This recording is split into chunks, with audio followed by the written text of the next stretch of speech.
Good evening, everyone. This Tuesday, February 3rd, 2026 meeting of the Lake Oswego City Council is now called to order. Ms. Hawkins, will you please call the roll? Yes.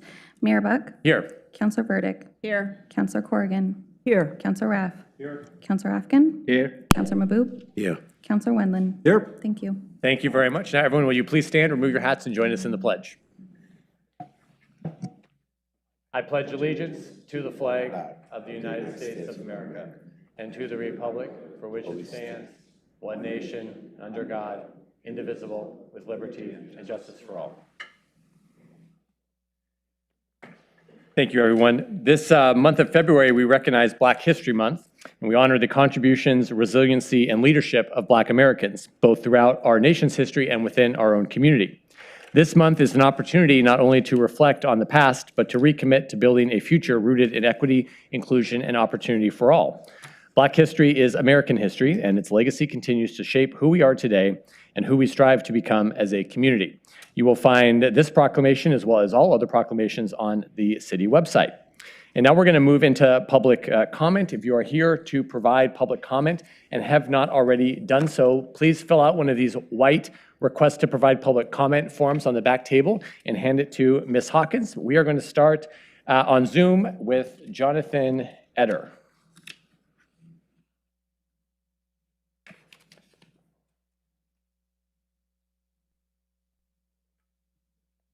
Mr. Eder?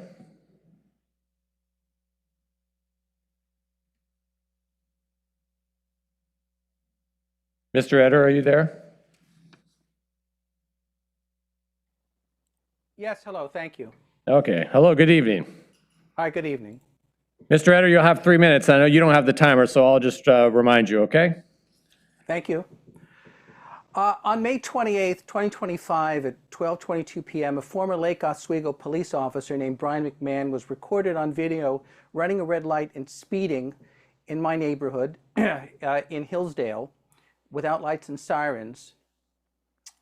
His police dog, Chase, was in the car, whose welfare I was concerned about. I contacted the LOPD, and they were unconcerned about the violation of law or the welfare of the dog. And as a result, I conducted an investigation, and through a public records request, I received a copy of the unit activity log for the police vehicle. The log confirmed the name of the officer driving, but noted that the vehicle was out of service and located elsewhere in Lake Oswego during the same time period it was driving in Hillsdale.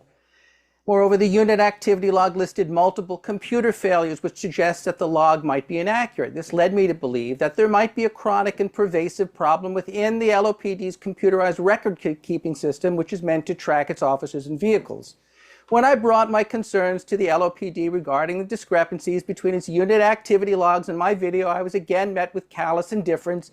Chief Burke and Captain Simon both made an unrelated excuse that the driver was no longer an employee and they had nothing further to add. I'm disappointed that the LOPD leadership does not seem to recognize a broader issue, which is the public trust to maintain accurate records for its taxpayer-funded property and employees. Rather, it appears that the community's concerns regarding public safety and record-keeping are being summarily dismissed. For example, according to ORS 162.305, a person commits the crime of tampering with public records if, without lawful authority, the person knowingly destroys, mutilates, conceals, removes, makes a false entry in, or falsely alters any public record. And while the driver of the vehicle retired shortly after the incident, he was under the command of the LOPD at the time, yet the LOPD chooses to remain silent without acknowledging any supervisory liability or offering a simple apology. The incident occurred adjacent to the Watershed Apartments, which houses elderly and disabled individuals who require assistance from caregivers and utilize walkers and wheelchairs when using the crosswalk at this highly dangerous intersection just a few blocks away from a high school and a TriMet bus stop. The reality is that 40% of all traffic-related deaths are pedestrians, and we are more likely to be injured due to red light running-related crashes than any type of crash. And while the Portland police contacted the LOPD about their former officer's alleged traffic violation, the LOPD failed to cooperate with their investigation. As an elected official, I am seeking assurances that poorly managed LOPD vehicles and officers will not jeopardize the safety of my community. The operations of the LOPD deserve scrutiny. Thank you, Mr. Eder. Next, we have Chris Durkee.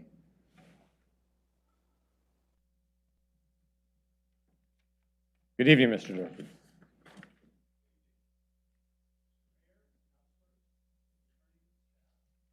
Chris Durkee. I live at 2356 Glenhaven Road in Lake Oswego. I'm the chair of the new citizen-led and citizen-funded committee, the Lake Oswego Fire Station Rebuild Committee.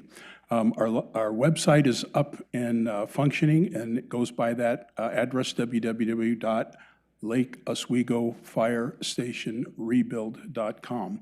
Before I give my report on the progress of our committee since I was last here, I want to commend the city staff for the results of this most recent survey. The trend in public support for this bond and program is increasing.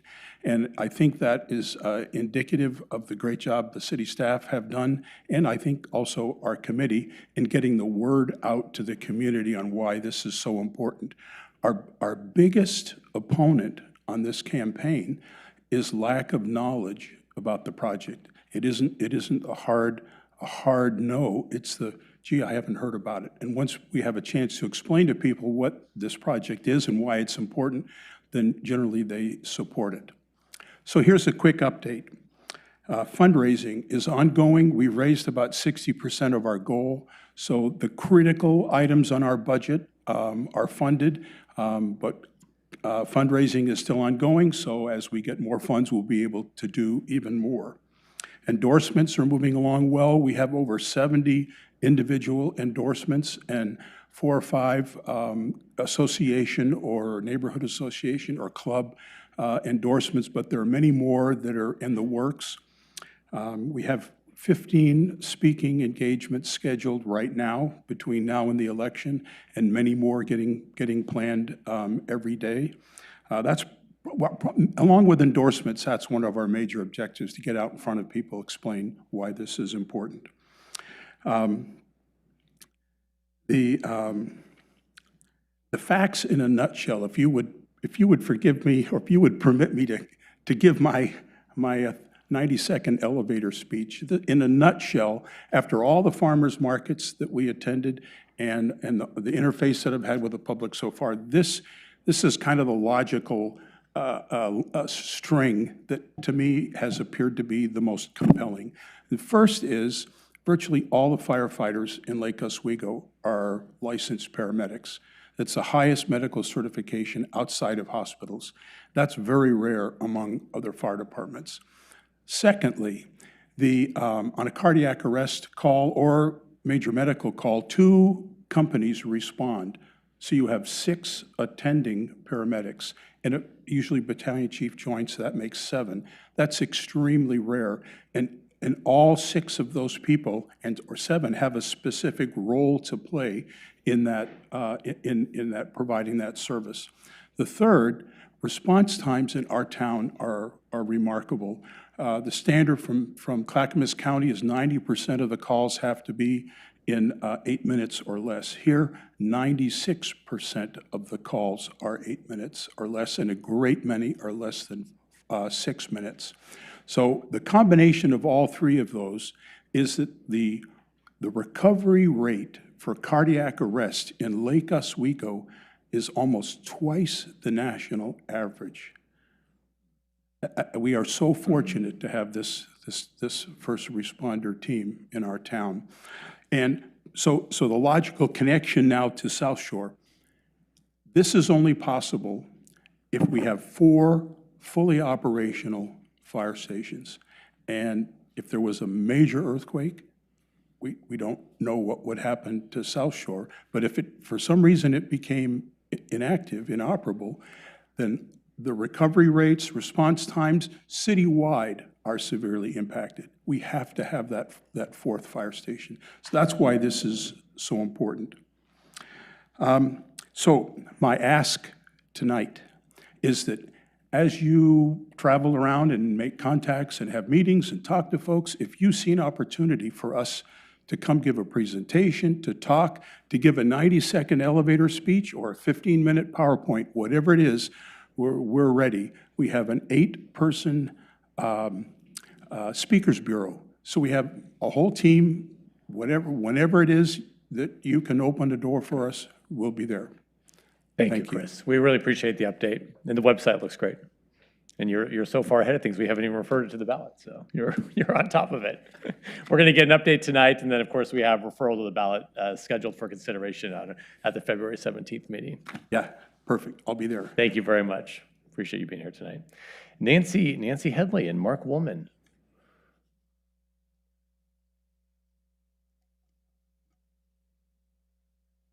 Good evening to both of you. You what? Hi, good evening to both of you. Good evening. Good to see you. We are here representing the Oswego Pioneer Cemetery. And what is your name? My name is Mark Woolman, and I'm the manager of the cemetery. And this is our president, Nancy Headley. And in the back, you'll see Joe Collins. You want to raise your hand, Joe? Hi, Joe. Diddy. So we just want to bring before you the importance of keeping the cemetery up. It's our heritage. It's who we are. Lao Tse said at one point, a famous Chinese philosopher, the beginning of culture and civilization is taking care of those people who have gone before us. So we're here to just simply urge you to think really hard about keeping the cemetery going. I was born and raised here in Lake Oswego, and I remember in high school, it was filled with brambles. We could hide up there from people. Nefarious things, yes. We would hate to see that happen again. So that's what we want to bring before you. Now, I also want to mention that this cemetery is not a liability. And Nancy is going to give us some of the numbers of the money that we have. So we're an endowment cemetery, which means that a percentage of all our sales goes into an endowment fund. And so at the moment, at the end of 2025, we have $128,500. And in our checking and savings at this time, we have $270,000. So that might help you with your study session. And the other thing I'd like to point out is the volunteers that we have are starting to get older and drop out. And I don't know if you know the difficulty. It's very difficult to get people to volunteer these days. So that's again why we appeal to the council to think hard about taking over the cemetery. And our board's been there for 15 years now. Do you get a plot if you volunteer? No, we don't. But you don't drop out, you drop in. I like it. It's great. Okay, thank you. We got lots of ideas. Thank you both very much. Diane Cassidy.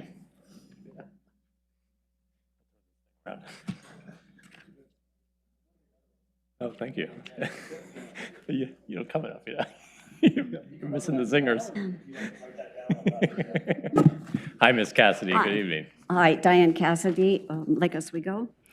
In the last few years, the LO comp plan has been under siege, its purpose unclear. It exists today only as a set of hoops developers need to jump through, only because the state has not formally abandoned Goal 1 of the state land use laws. It is there for show. Even before the state's increased interest in every detail of land use in the state, the concept of citizen involvement has been compromised. For years, the outcome of development plans has been predetermined and citizen involvement a farce. The city's planning staff essentially works for the state and has assumed its goals to increase residential density and discourage the use of cars. People can't live in single-family neighborhoods, and new development limits parking space for automobiles. In fact, some density codes can be intensified if the land is close to public transit. The big con is revealed whenever planners convey benefits for transit. They are fooling no one. Over half the bus lines that come into Lake Oswego only run at rush hour on weekdays, and TriMet is poised to eliminate several more lines and truncate others. LO is a transit desert, and it is insulting and wrong for the city to claim otherwise. Local officials no longer work for us, the Lake Oswego taxpayer. The entire development and land use process is now dealt with by the planning staff according to state mandates. In this scenario, it benefits the political and planning machine to have citizen input limited. It does not matter what the codes and rules say as long as they can be manipulated to achieve development goals. It is foolish for citizens to think that their ideas matter or that local wishes per the comp plan are valid, just like it's the state and local officials intend. People move to Lake Oswego for its suburban lifestyle, but that is quickly disappearing. The disrespect for where and how suburbanites live is extended to our comp plan and anything to do with Goal 1. Forget preserving the character of any Oregon community. The social engineers in Salem are there to tell us what's best. That's it. Okay, thank you very much, Ms. Cassidy. Jeffrey Weens.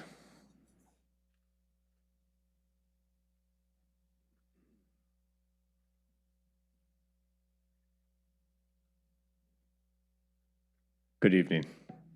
Hi.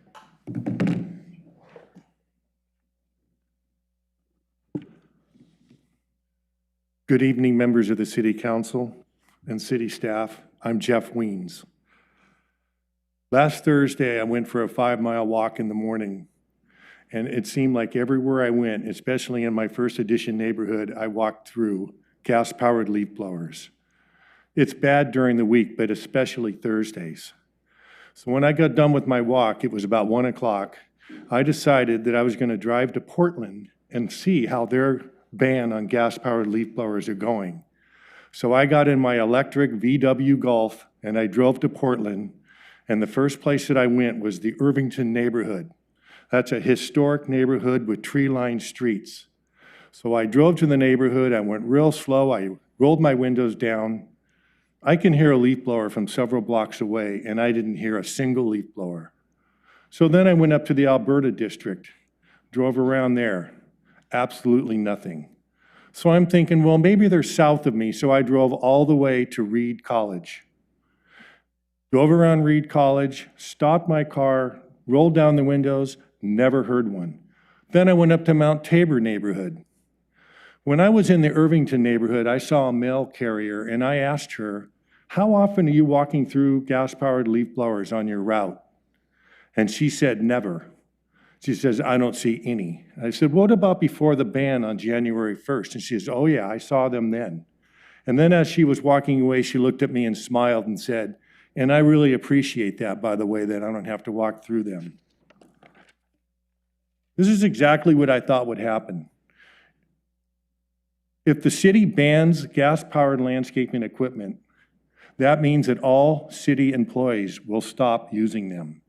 That's parks, schools, public works, and the larger landscaping companies will not violate that ordinance. They will use electric as well. There's a friend of mine who lives in a large HOA, and it's being serviced by a large landscaping company here in town. And they were told that this company told her that, no, we're still using gas in your neighborhood, but just so you know, we've made quite an investment already in electric equipment, and we're bidding on jobs in Portland right now. Unfortunately, we're saving all our gas equipment for Lake Oswego. And the only way we're going to do something about that is for your city council to put a ban.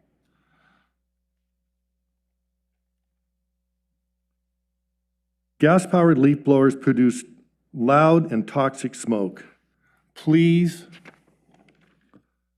add this to your 2026 council goals to ban gas-powered landscaping equipment effective January 1, 2027. There is nothing to be gained by waiting. It's working in Portland right now. Thank you for your time. Great. Thank you for that information. Thanks, Mr. Weens. Is there anyone else who would like to provide public comment? Hasn't signed up. Okay. All right, then we are going to move on to the consent agenda. We have 5 items on the consent agenda. The 2025 year-end goals report, its acceptance, a public improvement contract for the McVeigh Pump Station Replacement Project, Resolution 26-03, which approves an IGA with Metro for the code audit project, Resolution 26-05, which approves an IGA with Clackamas County for advanced life support emergency medical system integration, and Resolution 26-06, which approves an IGA with the City of River Grove for Canal Road management and maintenance. Is there a motion to adopt the consent agenda? Move to adopt the consent agenda. Second. All right, the motion's been made by Counselor Corrigan and seconded by Counselor Mboop. All those in favor say aye. Aye. Any opposed? Okay, that motion passes 7-0.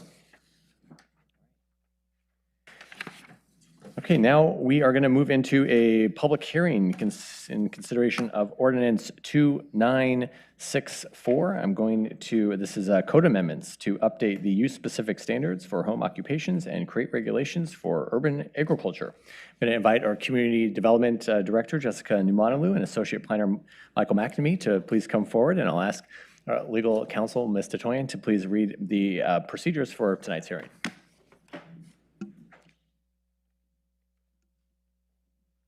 This is a continuation of the public hearing for Ordinance 2964, Code Amendments on Home Occupations and Urban Agriculture from the January 2026 City Council meeting.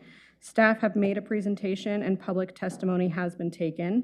Council may now ask questions and deliberate before entertaining a motion. Okay. Does anyone have any declarations of conflict of interest they want to make before we go back into the hearing? I'm going to make a declaration. I have a wife that works at home, and so I'm going to recuse myself out of an abundance of caution. So I will not have any input on this, and I'm going to disappear. Okay. Thank you, Councilor Winland. Great to see everybody tonight. I won't come back. We'll let you know when we're finished. Anybody else? Okay. Okay. Director Numanalu, Mr. McNamee, would you like to kind of give us a brief refresh on where we left off at the last meeting?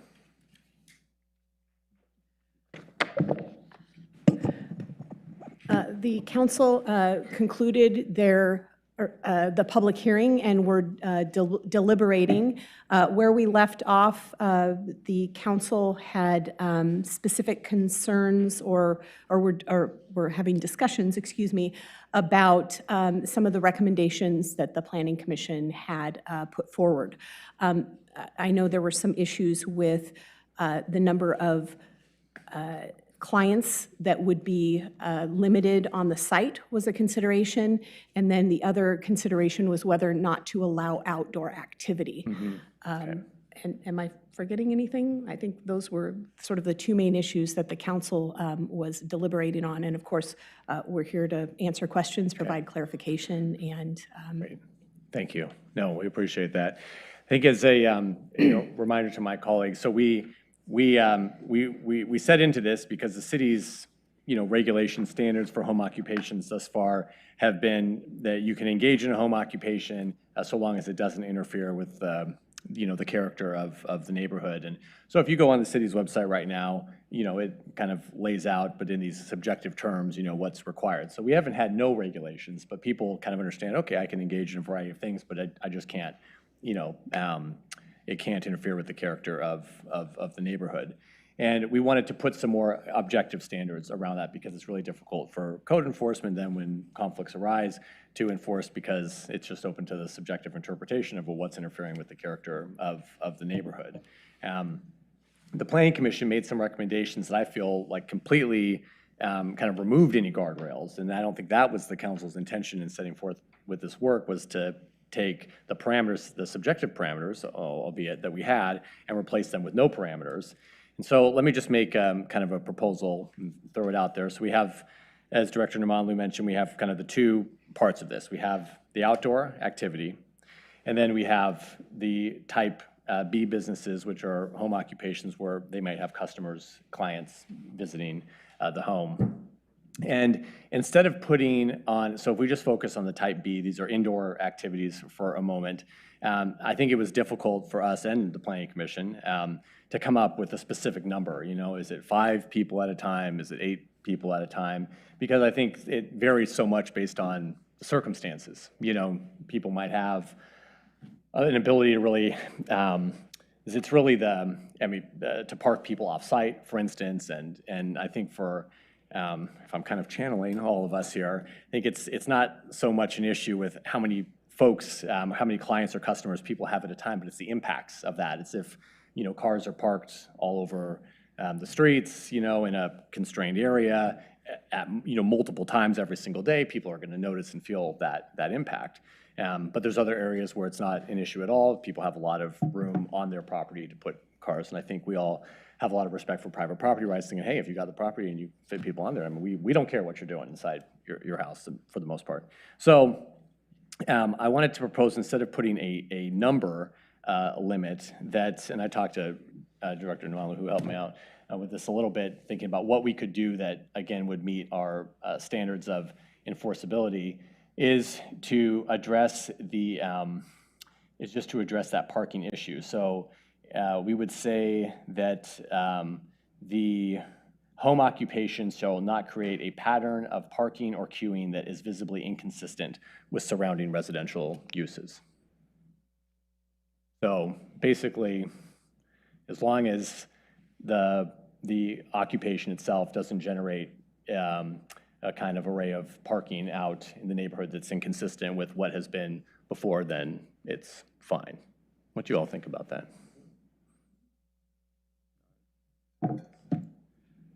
Councilor Afghan in deep thought. Well, I was going back to all the conversations we had last time, and one of the difficulties I had was I don't want the government to tell me how many people I can have in my house. And so what you're proposing is sort of removes that ambiguity and that concern I had. And if we are concerned with the neighborhood characteristic, then what you're proposing, what you're suggesting makes sense to me. Okay. That's what I was going through my thought process before I said yes. Okay. Okay. Councilman Boop, does that resonate with you? Yes? Okay. Councilor Corey? I guess my only question would be enforcement. If someone really did step outside the parameter that we agree on as being reasonable, how does that work? Let's have a... Yeah, so I did have a discussion with our code enforcement officer about this potential language, and you know, right now it's very open-ended. It just says it can't, you know, the exact terminology, I know I'm going to get it wrong, can't negatively impact the residential character of the neighborhood, essentially. And that is so open-ended, and there's absolutely no parameters. So it is still subjective, but it is providing more clear parameters. So it is specific to parking and queuing, and it is establishing that it is sort of out of the visual, visibly inconsistent with the surrounding residential uses. So that's something that is, it's still subjective, but we can more easily interpret that. So if we have a situation where there's just excessive street parking, we'll be able to say, well, this is before the home occupation was there wasn't excessive street parking, now there is. Or they're parking all over sidewalks or things like that. That wasn't happening before. It's tied to this home occupation. So yeah, still some subjectivity, but our code enforcement staff felt it was a significant improvement and they could definitely work with it. That doesn't work for you? Okay. On the issue of the outdoor activities, maybe, Mr. McNamee, you can refresh us with, there are some parameters that the Planning Commission recommended: hours, days of week, and number of visitors at one time. That's right. So, so first of all, it's limited to classes, essentially. Limited to 5 clients or participants at one time. No more than 2 sessions per day, although we don't define how long those sessions can be, and no more than 6 per week. And then we also limit hours between 9 and 7, and also say that no outdoor business activity is permitted on Sundays or public holidays. And of course, we specifically prohibit use of outdoor space for events, rentals, parties, you know, people renting out their backyards, pools, that type of thing. Right, okay. Would there be an issue adding like a no amplified noise provision to that list?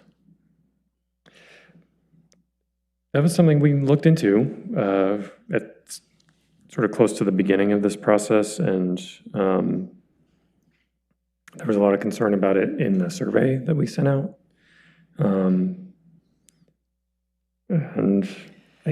But is it? You could add it, and it is something that's enforceable because we know when something, but I think the Planning Commission's recommendation was that we would we would utilize the nuisance code in order to, if there was some unnecessary loud noises, that we would enforce it that way. Right.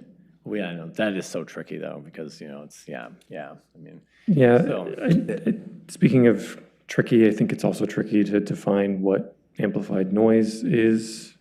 Are we talking about just your phone speaker, or does it have to be like a concert, like an outdoor speaker, Bluetooth speaker? So that was another issue that we came up with when we were exploring that idea, or came up against, so that was why we didn't pursue it, but. Okay, But what do you all think Mr. about Mayor, amplified noise? Yes. Yeah, but city ordinance already prohibit no matter what, even if no one can have their speakers and blowing up it's already on our ordinances. Yeah, no. Well. It covers it. For me, it's redundant. We should not put it there. It's already there. So you think it's already It's covered? already covered. Well, yeah, maybe Well, it does have the director responding. Not to the extent that you would think. It definitely has hour limitations and day limitations on when, when construction can occur, if people are sounding horns or signaling devices, animals, keeping of animals, it covers those things. And then after the hours of 10 p.m., between the hours of 10 p.m. and 7 a.m. is when sort of the generic noise ordinance kind of kicks in. So if someone used amplified sound at 4 o'clock in the afternoon, it may not be classified as a nuisance. Yeah, but then you can't. It comes now up to the like First Amendment right, constitutional right of a citizen using their thing. You cannot come and tell someone, hey, you cannot use the noise. I don't think that we can do that. I'm not sure the First Amendment gets that amplification. I mean, it contradicts what we do in here. Yeah. Okay, so you're not for. Oh, no, okay. yeah, because, that's. Okay. It's already covered. There's like, okay. have we had, no, we should ask city staff, have we had people doing that right now? Have we had like our code enforcer being called because someone is blasting some?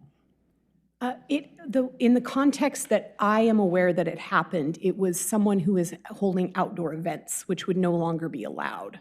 So, is it a common thing outside of something like an event where somebody is holding at their party? I can't say that is a common occurrence.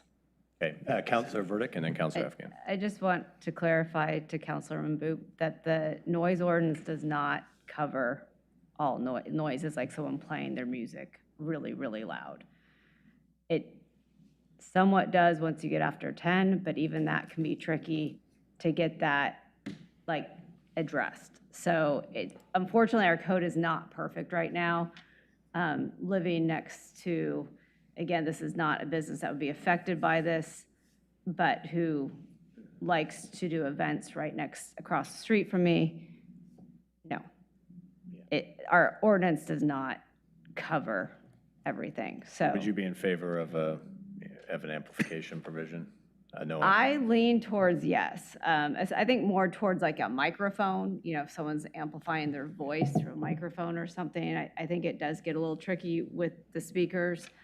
But, again, I think to me, one of the biggest things is maintaining the kind of the feeling of the neighborhood. So when you start getting noises that you normally wouldn't have someone in the backyard doing, or the excessive parking, I think those are what starts impacting the neighborhood. So I'm looking for anything that's going to help address those issues. Thank you, Councilor Verdict. Councilor Afghan. I think we need to look at it from different perspectives. One is we're in residential area. The area is zoned for residential area. And what we're doing, we're enabling people in case if they want to have a reasonable business in their homes. Reasonable doesn't mean I can do whatever I want. Similar to parking that we said it needs to stay within the characteristic of the neighborhood, I think the backyard activities are the same thing.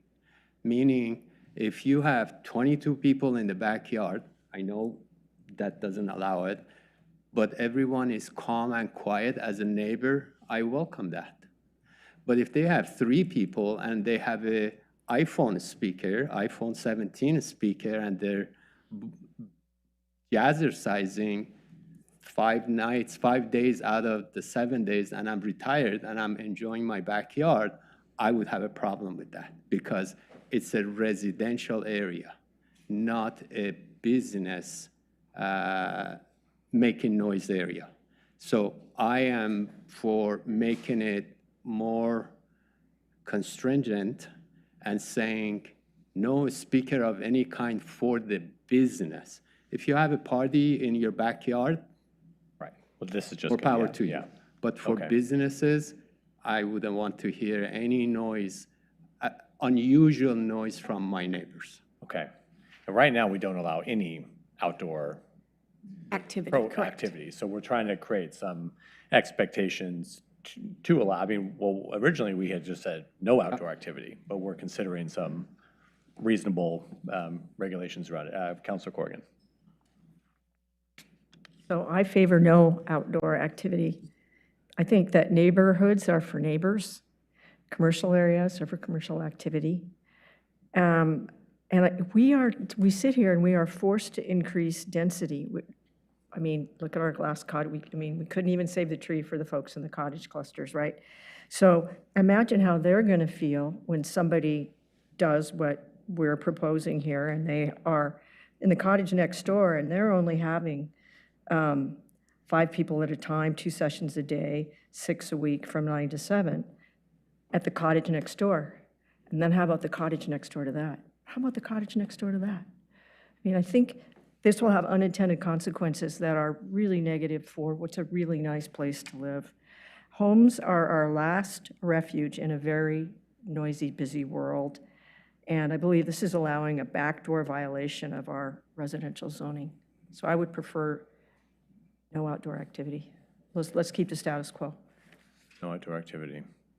Is anyone on board with no outdoor activity? Oh. No, that's where I'm talking about. If you are allowing outdoor activities, you can, because where the contradiction is, when we say the city is zoned residential and business. If we allow business in residential, we have also to go all the way. The restrictions, we all know no one will allow people to blast 100 decibels of noise on a day and making business in their neighborhood. You won't fly. People, that's why I ask, we've never cited anyone doing that. So when we picking and choosing, we do this, it's what create. Either we accept outdoor activities and people are with outdoor activity, of course there are some constraints. You can't have, Councillor Afghan says, put 75 decibels of noise or 90 when people are resting. It's not normal. But at the same time, we just, for that reason, we say, okay, no outdoor activities. I mean, the businesses are business. If we allow business in the neighborhood, we can allow people doing outdoor businesses, but respecting the rules. There are some rules you can't, if You think the parameters we put in place are good? Yeah, I think so. Councilor Afghan? I don't think it addresses the noise level and how noisy you can have it. From 10 p.m. to 6 a.m. You'd add the noise. I would want to see no amplification whatsoever, no speakers. Yeah, no speakers. No speakers. And we could, I know, it's, Councilor Verdick and Councilor Raff, how do you favor more towards, okay. Okay. That's one thing, right? If it's another thing, if it's during the during the day when everybody else is working and you're blasting music. I think it's two completely different scenarios. I think, what was it? I had a thought and I probably lost it, but I think we also need to understand that this is similar in my mind to the gas-powered lawnmower equipment conversation. It only really became an issue when more people started working at home, right? And so I think they're different in certain circumstances, but in this one, I'm with Ali. Like, yeah, when people are trying to work during the day, like, you shouldn't be having a party next door, right? Like, it's just common courtesy, in my opinion, right?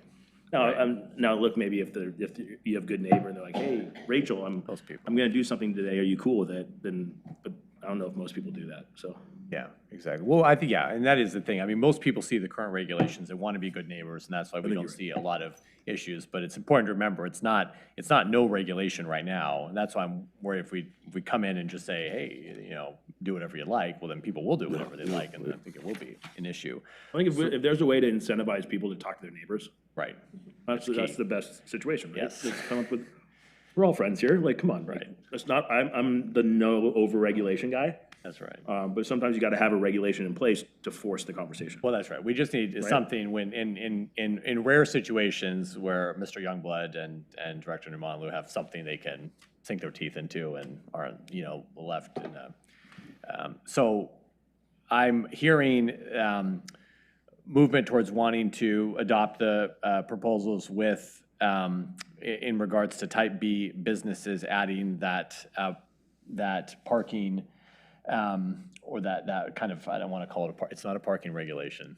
It's not a parking regulation. It's a standard, thank you, Ms. Bennett, that the home occupation shall not create a pattern of parking or queuing that is visibly inconsistent with surrounding residential uses.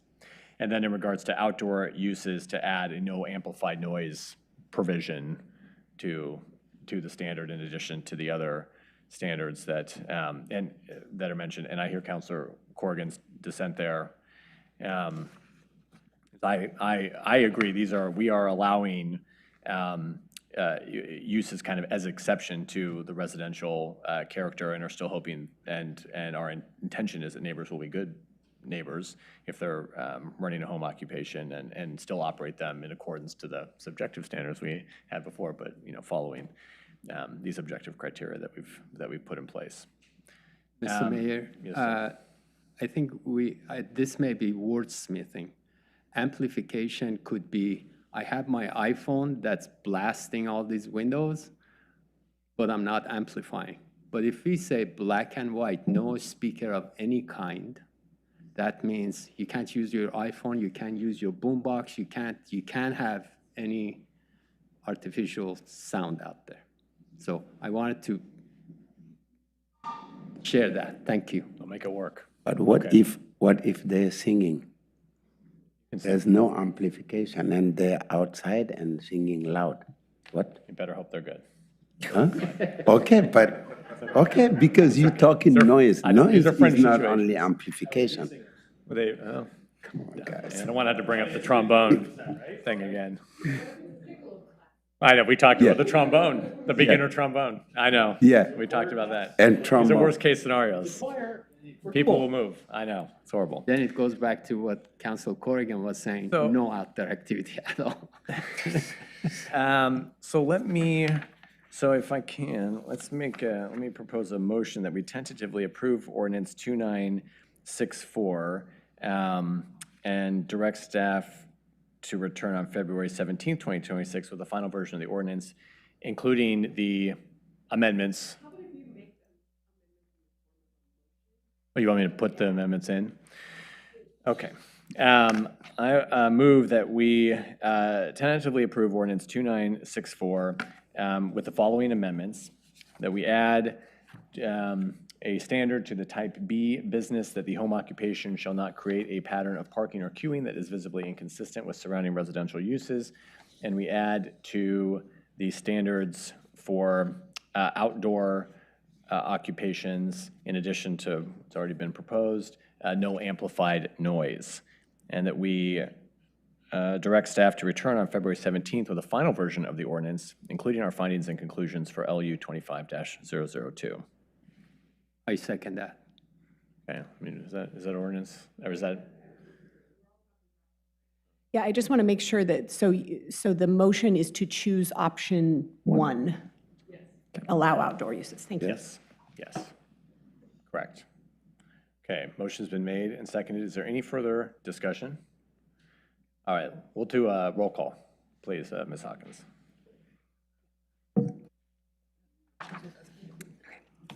Mayor Buck, Aye.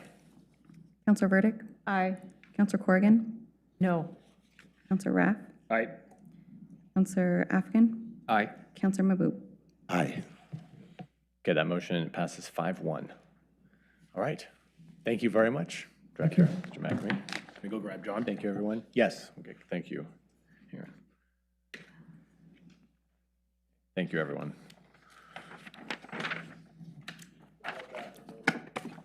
Okay. I'll wait for Councilor Wetland.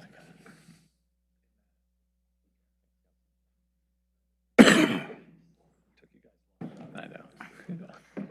Tense. It was Okay. tense, John. Tense.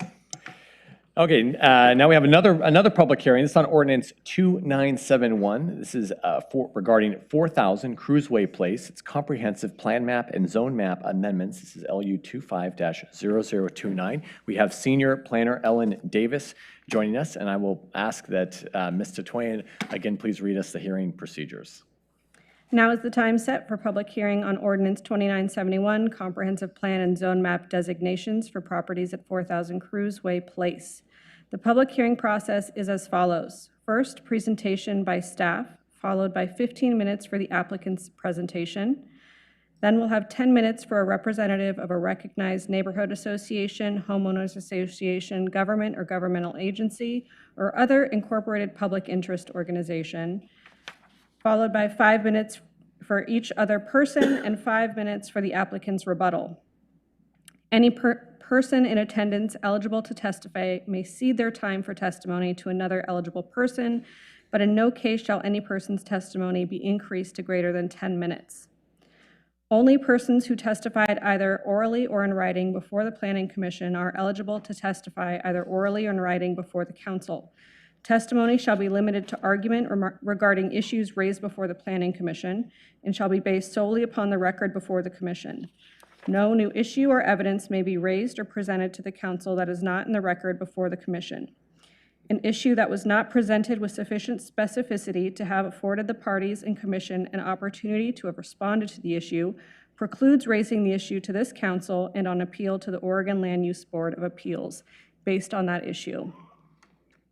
While providing testimony, please identify to the council the criteria or standards you are addressing so the council may consider your testimony in relation to the applicable criteria or standards. The council is not obliged to consider testimony that does not identify the applicable criteria or standards. Councilors, at this time, please declare if you have any ex-parte contacts, including a site visit, bias on this application, or financial conflicts of interest. Councilor? No? Councilor Corrigan. My personal email was CC'd on an email opposing the ordinance. The email is marked as Exhibit G-502. The ex parte contact does not impair my ability to make an impartial decision on this application. Thank you, Councilor Corrigan. Mr. Mayor, my email was also used, similar to Council Corrigan, and this does not impair my ability to make an impartial decision on this matter. Is that the same email marked Exhibit G502? Correct. Okay. Also note that at our meeting on December 16th, 2025, this hearing was not on the agenda, but testimony regarding the application was provided during public comment. That comment would qualify as ex parte communication that cannot be considered in our decision because it is not in the record. So don't consider it. Remember it. Okay. Okay. There has been no timely challenge to a council member's right to consider the application, and as a result, we can proceed with the public hearing. Okay, thank you, Mr. Twain. And folks, if you are here to testify when we get to that portion of the hearing, and you haven't already done so, please fill out one of these blue request to provide public hearing testimony forms on the back table and hand it to Ms. Hawkins. Okay. Okay, Ms. Davis, take it away. Thank you. Good evening, councilors. My name is Ellen Davis. I am a senior planner for the city, as mentioned. I'm going to provide a very brief overview of the application, but please refer to the full record, especially the staff report and the staff memo to the Planning Commission for more in-depth discussion. I'll also mention that we received exhibits G524 and G525 prior to the deadline on Friday. They were both added to the record and to your packet. The site before us tonight is located at 4000 Cruiseway Place. It consists of 3 tax lots and is about 12.5 acres in size. It's located on Cruiseway Place to the south, Daniel Way to the west, Davis Lane in the northeast corner, and it is in close proximity to Cruise Way and to Boones Ferry Road. The request tonight has 2 parts. The first part is to change the comprehensive plan map designation from OCR3 to OCR0. The second part of this application is to rezone the site from OC to R0. OC means office campus. That is a commercial zone that does allow some residential uses, but there are dimensional factors that make residential development practically pretty difficult at higher densities. And the R0 zone is a high-density residential zone that does allow multifamily development. I'm going to start with housing, and that's going to be my first touching off point.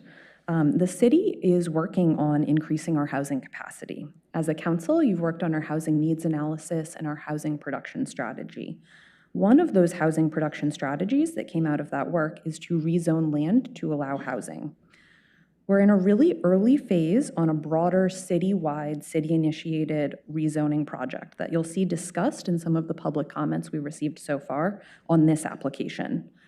The city's comprehensive plan, land use policy D7, requires the city to accept applicant-initiated quasi-judicial comprehensive plan map amendment requests like this one tonight, and those can be submitted at any time.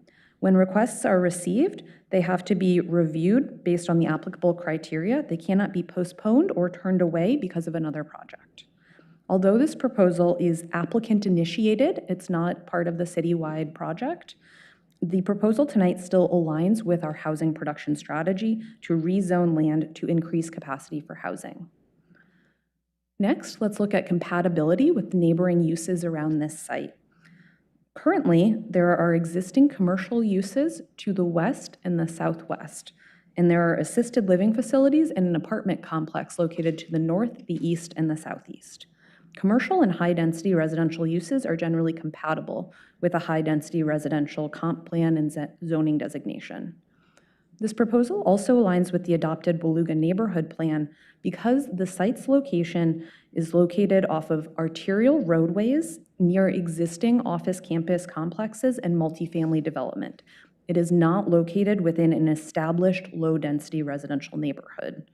The proposed R0 zoning would be compatible with these uses and development patterns on the neighboring site at this location. Looking at adequacy of public facilities, the applicant provided a conceptual utility plan shown here, as well as a technical memo analyzing the existing water and sewer systems at this location. Those documents go through the existing and potential future demands on these systems, both under this proposed zoning and under the existing zoning, as well as all other uses within the area in this site. The city's engineering department reviewed the applicant's submittal and concur that there is adequate capacity in our public infrastructure for the proposed rezone. Sticking with adequate public facilities and looking at roads and traffic, the applicant provided a technical memo from a registered traffic engineer comparing the uses allowed today under the OC zone in the proposed R0 zoning. The current zoning allows medical offices, general offices, and some retail. These are all uses that can generate high traffic demands, especially at rush hour, at what we call peak hours. If the site is developed at as high of a residential density as possible, the traffic engineer found that the trip generation would decrease at peak rush hours because residential uses have very different peaks as opposed to commercial uses. The proposed zone change is not expected to negatively affect the transportation system because the peak hour trip generation would decrease under the proposed residential zoning. Our engineering staff have reviewed the applicant's traffic memo and agree that road systems are adequate to support the proposal. I'll also mention that there are TriMet bus stops in close proximity to the site, also providing direct access to public transportation for this location as well. So in conclusion, staff, including our engineering staff, agree or concur that the applicant's professionals provided technical documents that public utilities and infrastructure at this location are adequate for the proposed rezone. For the last topic, I'm going to shift to discuss trees, which did come up in a number of public comments on this application. And I'll start out by noting that there is no tree removal and no construction or development proposed with this application. Future development, including any tree removal for construction, will be reviewed based on the codes in place at the time of that application submittal. So the Waluga Neighborhood Plan includes policies around preservation of existing mature trees, really focused especially on preservation of existing trees within public rights-of-way and within sensitive lands areas. But we do get into looking at tree preservation a bit through that Waluga Neighborhood Plan. We have received a conceptual site plan from the applicant showing the feasibility of tree preservation.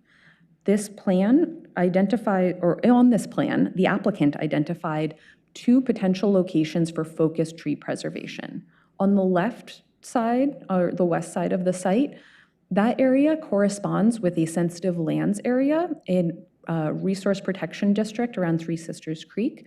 So showing preservation of existing mature trees in that area specifically aligns directly with the Waluga Neighborhood Plan.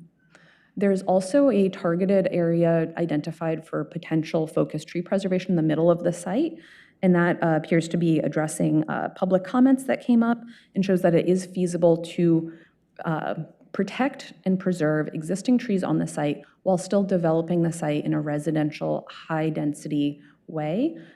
Again, we're not looking at a specific site plan or any tree removal with this application, so we are just looking at that question of feasibility of how the site could develop in the future. We'll get into more details later on.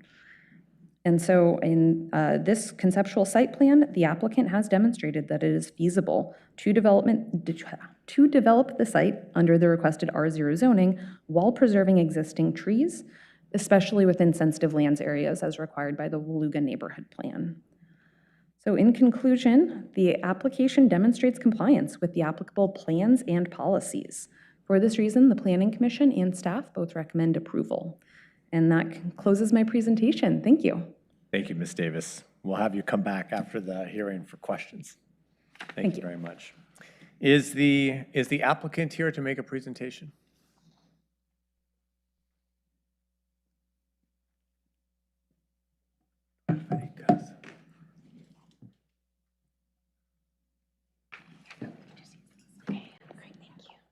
Hi, good evening to you all. Good to have you here. If you please introduce yourselves before starting, that'd be great. Good evening. My name is Jed Brush. I'm a representative from Shorenstein. I'll give a quick overview of Shorenstein and our thoughts on the site, and then hand it off to the team to get more in the weeds on the details of the application. So for those of you who aren't aware, Shorenstein's been an investor in Lake Oswego for some time now, 19 years. I've been with Shorenstein 20 years, so I've been involved the entire time. I don't think the PowerPoint is up.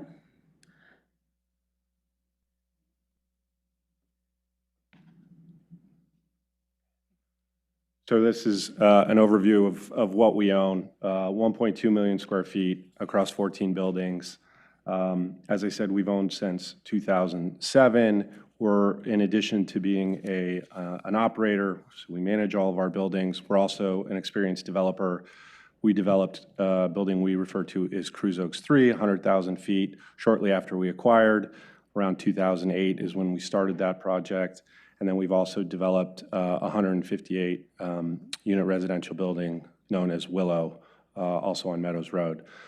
So why are we looking at changing this site to residential? The existing buildings on this site cater to smaller tenants. And after the pandemic, the way people thought about smaller office space changed dramatically. you guys were just talking about something similar to that prior to this. We've lost a lot of those smaller tenants. They've decided to work from home. And so we feel like this site is just tailor-made for residential. What we're seeing and hearing from our tenants, what they're looking for, suburban nodes that have the combination of residential, retail, and office all together.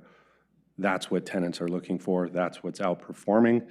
All of those uses tend to help each other flourish.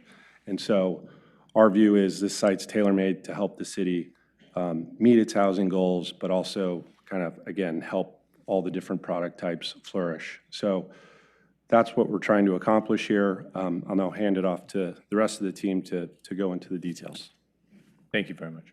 Thank you. Good evening. My name is Dana Kraftcheck. I'm a land use attorney at Stoll Reeves. My address is 760 Southwest 9th Avenue, Suite 3000, Portland, Oregon 97205, except for when I'm working from home, which is most of the time here in Lake Oswego on Iron Mountain Boulevard. First, I'd like to thank planning staff. They've done a terrific job. They are so detailed and so thorough. So thank you very much, Ellen. And also your planning commission. We had a hearing before the planning commission, had the record held open, a second hearing where they deliberated and recommended unanimously approval of this zone change. And so we appreciate all of their efforts. The planning commission and the city council spend a lot of time on housing. The state has imposed a lot of requirements on housing. Some feel comfortable, some feel less comfortable, and we want to acknowledge that. But the state law is what it is. It started in 2019, and I'm going to go over this quickly. I know the city council is very familiar with these state laws, but I think it's important for everyone in the audience to understand the source of some of these requirements. In response to the housing crisis in 2019, the state said that cities the size of Lake Oswego and other sizes had to do more. And what that meant was, as a first step, you had to analyze your housing supply and how much housing you would need over time. And that's called your Housing Capacity Analysis, HCA. That was adopted in 2023. The next step was, okay, now you know what you need. How are you going to get there? And that's your Housing Production Strategy, or HPS, that was adopted in 2024. There's 13 strategies. We're going to be talking about one this evening. On the left, that comes from the city's website. It's an overview of what you're doing about housing, and it talks about, to implement the HPS, the Housing Production Strategy, that's what we're doing, is rezoning commercial areas to support more housing. That's what's at issue this evening. The last step in the statewide process is the ongoing monitoring. Annually, you have to provide a summary on how you're doing on your housing goals, and every 3 years, you have to do a full report. The next report's due in 2027, the more full report. Well, why does that matter? Why does that ongoing maintenance or monitoring, matter? It's because of the pipeline of zoning. We have heard testimony, and I expect you'll hear more this evening, that the city is going through a very deliberate citywide zoning process. Why don't we wait for that? You'll hear testimony about that. You can and you should do both. If you wait, then it's that much longer until you're providing needed housing. We predict that it will take about 3 years from when this zone change is approved before folks can actually occupy homes. The reason for that is the very robust public process that goes into a development application, the time it takes to pull those applications together, to do engineering plans, to go through the building process, to actually build the project. So you're not doing the folks that need houses any favors by waiting. Also, there has been a lot of process. These bullet points on the right took you years of public process, task force, surveys, hearings, work sessions. There's been a lot of process. This application has had a lot of process, multiple hearings, neighborhood meeting, mailed notice. So we're at the implementation phase, and we think it's appropriate for you to move forward. And as staff said, as a quasi-judicial application, you're obligated to make a decision. This is from your housing production supply, and I'm just going to talk at this at a very high level. You can read what it says, but it's really just talking about what you've adopted as the need. 2,000 new housing units by 2043, with most of those being middle housing, plex, or multifamily type uses, which the proposed R0 zoning can help you accomplish. This, again, all of this material comes directly from your adopted plans. This is the summary of the 13 housing production strategies, and I've highlighted the rezone land one. You'll see the dates, 2025, 2026. You wanted to target rezoning non-residential land to residential use. That's our proposal this evening. So it's right in alignment with your plan and your schedule. Again, from your website, this is a summary of the need of the number of units and where to look, rezoning commercial. Well, you don't look at just any commercial. You've got appropriate locational factors. And I'm going to turn it over to Reed next to really go through some of these locational factors. But we believe that it supports that this site is uniquely suited to accomplish the housing needs that you have identified. Reed? Thank you, Dana. My name is Reed Stapleton. I'm a land use planner with Dow. Address is 309 Southwest 6th Avenue, Portland, 97204. Ellen did a fantastic job of really hitting a lot of the fundamental points that are in my presentation, so I'll try not to rehash too many of those. But to Dana's point, there are 3 locational criteria that the HPS points to in determining what are appropriate areas for rezones to accommodate housing. And those are proximity to existing residential and high-density areas, proximity to services, transit, schools, parks, et cetera, and the size and ownership of parcels. There's an acknowledgement that let's look at properties that have some a reasonable scale to them so that those can be planned and designed in a way for maximum benefit. So if you look at the slide, this slide identifies some of those key factors peripheral to the site. You've got the Waluga Park East Park just to the south, Lake Grove Elementary School to the south as well. Retail services very close in proximity to the site, and to Jed's point, having that kind of vitality of housing in close proximity to those retail services, to the restaurants, will help reinforce the foot traffic to those and provide services to the future residents of the site.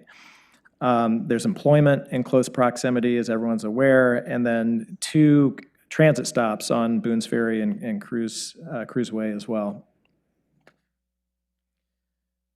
The site is surrounded by higher density residential. It's the Springs at Carmen Oaks is immediately to the north. The Springs at Lake Oswego is immediately to the south. The scale and form of that development is very similar to the character and the scale of what would be allowed under the R0 zoning that's proposed. You have Mercado Grove just a little bit farther to the south, and then Haven immediately to the east. So this is a site that is surrounded by residential and residential character. Dana alluded to this, but there will be a future design review application, and in that application there will be some really kind of key site context, site sensitivity issues that will be addressed. There's the sensitive lands ordinance and the Three Sisters Creek and its buffer along the west side. In certain areas, that's currently not to its full buffer width, and that would be remedied with site redevelopment.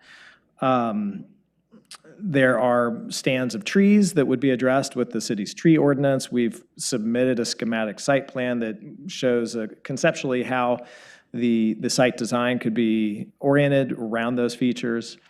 And then there are 2 areas identified in the city's mapping as landslide hazards. A full geotech report would be submitted with site development that would look at what are the characteristics of those hillsides and any sorts of geotech mitigation that might need to be addressed. So there are very few distinctions really between the R0 and the R3. The massing and scale of the two permitted under the two districts are largely the same. There's slightly more floor area ratio permitted with the R0 than the R3. The allowed uses are the same. It's really the primary difference is that the R0 allows more density relative to the R3. And so the form and the character is very similar. It's really a matter of what's the composition of those buildings in terms of the number of units that might be permitted. Ellen covered this extremely well, but we provided a full examination of the traffic impacts and the utility impacts and found that the site does have adequate public facilities and the region has adequate public facilities to serve the proposed use. So school capacity, there were a number of comments that came in from the public on school capacity, and this slide was actually from our planning commission, and we noted in this that that the school district had not provided or raised concerns about capacity. Subsequent to the planning commission hearing, there is actually a letter in the record from the school district stating that they're in support of additional families moving to the city to sustain the student population that's needed. Which is in line with the city's comprehensive plan, which the policy is referenced here, and there's actually a city comprehensive plan policy to attract families with children to live and enroll in schools. So lastly, getting back to Dana's point about the H&A and the housing production strategies, this proposal provides an opportunity to immediately make gains towards those goals. The site meets the locational factors and checks those boxes. Having additional residents in this node will support the employment and retail uses surrounding it, and there's adequate infrastructure. So for those reasons, we obviously concur with staff's conclusion and planning commission's conclusion, and respectfully request approval tonight. Thank you. Okay. Thank you very much. Thank you both, or all three of you. Thank you. Okay, now is the time in the hearing where we'll take testimony from individuals who are able to do so or on the record, and we're going to start with Carolyn Krebs. Thank you very much, who is on Zoom, so we'll bring her up.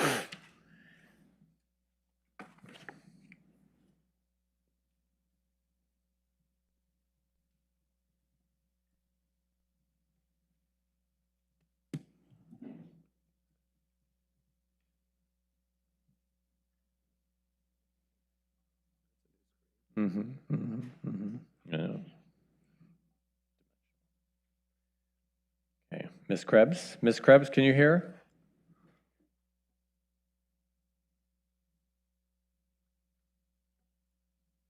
Hello? Hi, Ms. Krebs. Oh, we can hear you. Good evening. Good to have you here. Thank you for your patience while it connected me. Oh, no, you're fine. Okay, you all have 5 minutes. Okay. I'm here to advance arguments provided in both oral and written testimony by myself and the Lake Forest Neighborhood Association in exhibits G509, G517, and G523.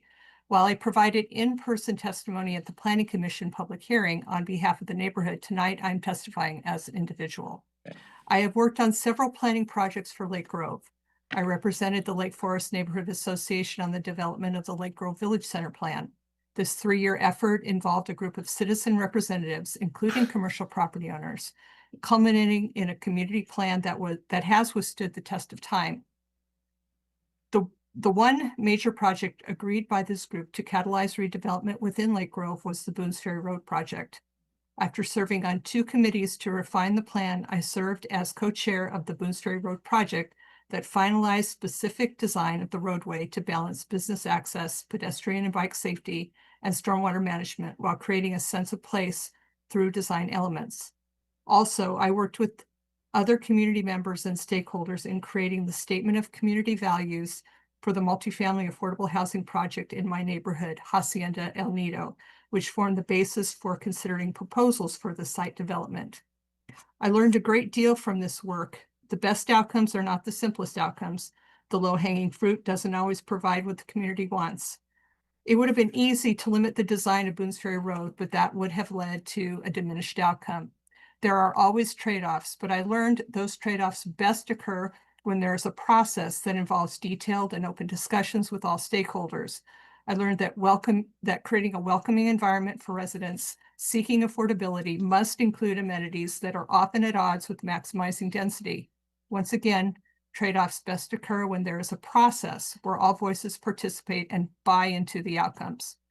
The applicant is required, but has not met its burden of proof with respect to City of Lake Oswego comprehensive plan policies identified in Land Use Planning E1F and E2B-IE. These criteria require the applicant ensure that the proposed changes are subject to a demonstration of public need for the change, and that change will be best met by the proposed changes versus other available alternatives. The city has pursued and been awarded a housing planning assistance grant for the rezoning for housing project to address the shortage of buildable residential land. To meet the 20-year housing requirement, 2,000 new housing units are needed, of which 642 units are categorized as multifamily housing, such as apartments. The Community Development Director, Jessica Numanalu, informed the Planning Commission on September 22nd, 2025, that this is, quote, not a lot, end quote. When considering the pipeline discussed by the applicant, consider that. She also suggested that the rezoning of 4,000 Cruiseway Place was an opportunity to address, quote, low-hanging fruit, end quote. The city's rezone for housing project, a comprehensive execution of this strategy, will be performed that allows property owners and the public to address what this applicant has not, and that is the additional need for lower income housing as well. The city's project will also work to ensure that there is still adequate land available to meet employment and commercial and industrial needs. This is a very large site, over 12.5 acres. Before making this site exclusively R0 zoning, let's consider alternatives, perhaps even considering what the applicant, Jeb Brush, said tonight, and in his statement to the Planning Commission, that suburban nodes that are outperforming are mixed use in nature. So they've got some combination of retail, office, and residential. Yet that's not what the applicant is asking for here. The city's rezone for housing project can best determine on a citywide basis the best available alternative to rezone within Lake Oswego to accommodate all the housing needs of Lake Oswego, not just market rate housing exclusively addressed by the applicant. Approving this application could lead to a residential development 3 times the size of the nearby Willow Apartments if it develops 500 units compared to 158 units at the Willow. The best outcomes are not the simplest outcomes. The low-hanging fruit doesn't always provide what the community wants or needs. So thank you for considering my viewpoint. Thank you very much, Ms. Krebs. Okay, next we have Liz Hartman.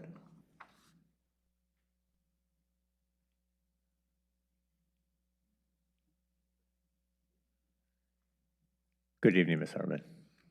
Good evening, Mayor and City Council. In my role with the Lake Oswego Chamber, I've had the opportunity to attend a lot of meetings about housing strategies and hear more from the city about how to help meet projected housing demand and comply with the state of Oregon mandates for housing production strategies. The Chamber recommended a number of options from the 13 considered by the city, which included rezoning land, which is what the current proposal follows. The Chamber of Commerce agreed this was a viable strategy, and I agree with the Chamber's recommended options. This proposal addresses a portion of town where the city will see benefit to the surrounding area. Our local businesses will see benefits through increased potential customers for local retail shops, restaurants, and the school district should see potential additional students at a time when enrollment is uncertain. The traffic studies indicate this location will accommodate the flow of traffic that housing units will generate. And although city councilors have attended more meetings than I have, I can say I've attended a lot on housing and strategies for our city, And after reading on this project, this seems to be completely in line with the planning that's been taking place over the last few years, and it helps keep moving towards the state mandates in a way that also benefits our local community. This project, property, and proposal epitomizes the good use of rezoning. Thank you, Ms. Hartman. Cheryl Yoshida.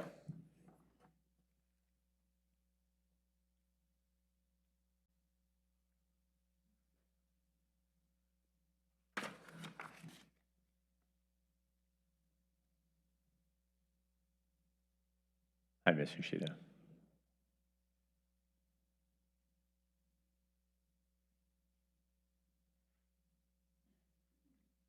And are you here representing the Waluga Neighborhood Association? Yes, I am. Okay. Okay, can you hear me? Yes, just yes. Good evening, I'm Cheryl Uchida, and I am representing the Waluga Neighborhood Association. In my previous testimonies presented at the Lake Oswego Planning Public Hearing, Commission's public hearing on October 27th, November the 3rd, and on November the 9th, I gave a brief history of my historical involvement with Waluga Neighborhood Association, for which I will not repeat to you tonight. It will be too long. In the past, Waluga Neighborhood has experienced some zone changes after the approval and the adoption of the Lake Grove Village Center Plan overlay, for which I was a part of a 3-year citizen advisory committee. All of these zone changes had to do with smaller properties along the north side of Quarry Road and the west side of Oak Ridge Road. The zone change discussions took place by the Citizen Advisory Committee made up of architect, local business owners and operators, LO long-range planners, LO planning commissioner, and adjacent neighborhood association representatives like myself and Carolyn Krebs. A collaboration of a variety of stakeholders rather than just one developer and Lake Oswego City Planning and Engineering Department for this application. Though the developer, Shorenstein, the Lake Oswego Planning Department, and now the Lake Oswego Planning Commission are placing most of their reasons to approve a change from office campus to zone property where 3 prominent office buildings are located to R0, a high-density residential zone on the recommendations outlined in the LO housing production strategy. This property at 4000 Cruiseway Place is considered large, as Carolyn Krebs mentioned, by Lake Oswego standards. It's 12.67 acres, and it is not vacant. Perhaps forgotten, however. A lot of people don't even know where that is, nor have they gone up there to visit. We believe that even before the pre-application conference for this application held on June the 5th, 2025, the planning staff appeared to be bending over backwards to encourage the applicants to push forward with their request to amend the comprehensive plan map and request the zone change for this property.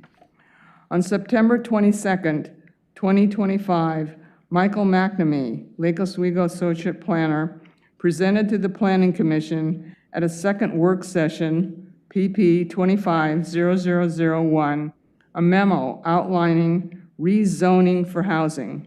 Shortly after, the city was successful in being awarded a housing planning assistance grant from the Department of Land Conservation to enable hiring consultants to help steer this effort. And that work has to begin in January of this year and end sometime at the end of 2027. A technical advisory committee, TAC, was also recommended to be created to guide this project as well as comprehensive code audit of the city's community development code, which is another Lake Oswego housing production strategy. During this process, the city was to begin conducting focus groups with residents to identify potential impacts that might exist for residents and businesses and how best to mitigate them. If council approves the Lake Oswego Planning Commission's recommendation to allow one commercial business owner to amend the Lake Oswego Comprehensive Plan map and allow the rezoning of just one property, how will this decision be fair to other potential landowners and developers across all of Lake Oswego, who may wish to have their property rezoned to residential of any kind or size? One landowner should not be allowed to jump ahead and solely steer the direction of the rezoning for housing efforts for all of Lake Oswego, simply because they claim that the commercial business market is stagnant. What efforts have they seriously made to attract companies to occupy their buildings, especially at 4,000 Cruiseway Place? For your information, the three parcels that are located on the 4,000 Cruiseway Place property, there are three parcels. We believe there are other creative and forward-thinking concepts for use on each of three parcels, collectively or separately. An example of forward thinking would be to seriously consider mixed-use retail, commercial, including public facility uses, or a variety of middle housing types, or a combination of mixed-use commercial, retail, public facility, together with a variety of middle housing types, rather than just a single exclusive all-rental apartments proposed by the property owner and developer. Doesn't this make more sense for this area, since there are already many types of rental apartments nearby that are not fully rented? For example, Mercado Grove and the Willow. Does the city really need a large amount of rental housing for this property simply because the developer is pushing that their proposal meets the Lake Oswego Housing Production Strategy and the Lake Oswego Housing Needs Analysis? Why allow one property owner and developer to step over and jump ahead of the rezoning for housing efforts? Why not consider this property among others that were included in the focus group areas shown in Michael McNamee's memo presented to the Planning Commission on September 22nd, 2025? By taking advantage of this beautifully planned and zoned office campus property and replacing it with 370 to 430 apartments, units is a decision that Lake Oswego should not be proud of. Based on the number of opposing written and verbal testimonies submitted during the Planning Commission's public hearing, this is not just a Waluga concern. Other adjacent neighborhood associations and HOAs, including Lake Forest, West Lake, Holly Orchards, and the Pfeiffer Farms folks, all have good sound reasons for the denial of this application by the Maple Multifamily Land and Dowell. Please deny the Planning Commission's recommendation to amend the comprehensive plan and deny the zone change from the existing office campus zone to the highest density residential R0 for 4,000 Cruiseway Place, application number LU 250029. Thank you. Thank you, Ms. Yujita. Is there anyone else who would like to provide any comments? I don't have anyone else signed up. Okay. In that case, the applicant, if you would like, you have 5 minutes rebuttal.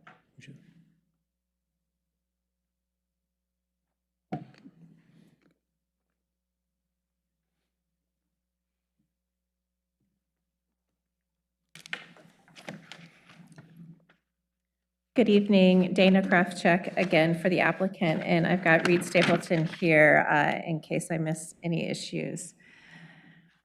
And please ask us any questions also while we're up here. One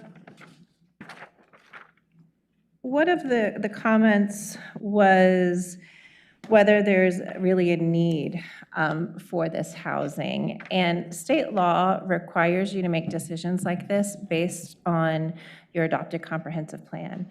And what's adopted in your comprehensive plan is your housing capacity analysis, which says unequivocally there is a need for additional housing. So that's not a fact that's in dispute.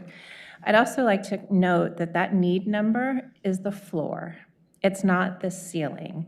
Planning is an ongoing iterative process. As part of your reporting requirements annually to the state and every 3 years, you update that number, and it's growing with population growth. And so there is not this concept of Shorenstein jumping the line and taking all of the housing capacity away from any other property owners. You should be so lucky that a single project could handle all of your housing needs. There is plenty of need for everyone. In terms of low-income housing, you have 5 different strategies in your housing production strategy that's addressing that. There is no development proposal before you. We believe it will be market rate housing. It will probably be rental housing. There might be ownership opportunities, but it is a diversity and a variety of housing that can be provided. In terms of whether mixed-use office retail will be provided on-site, I think there was a little bit of a misunderstanding of what Jed was talking about. He was talking about from a nodal perspective, so a neighborhood perspective. Not every single site needs to have vertically mixed use, and in fact, that kind of mix of use doesn't work on streets where there's not a lot of frontage or foot traffic, so it wouldn't work on a site like this. Going back to this concept of we need more process, we need stakeholders. There's a difference between a legislative process, which an overlay plan for an entire neighborhood is a legislative process, that there's a big tent and you get stakeholders. This is a quasi-judicial process that implements those prior legislative actions. So for example, the housing production strategy that had lots and lots and lots of input decided these locational factors to help guide quasi-judicial applications like this one. This is exactly what was contemplated in your long-range planning process. But you should do both. You should do your legislative process, your citywide review, and also this quasi-judicial application. I think it's really important to keep in mind something that Ellen said early in her plan. One of the things, we've called this site before in hearings a unicorn. It's a large site, it's got services, and it's not in an established low-density neighborhood.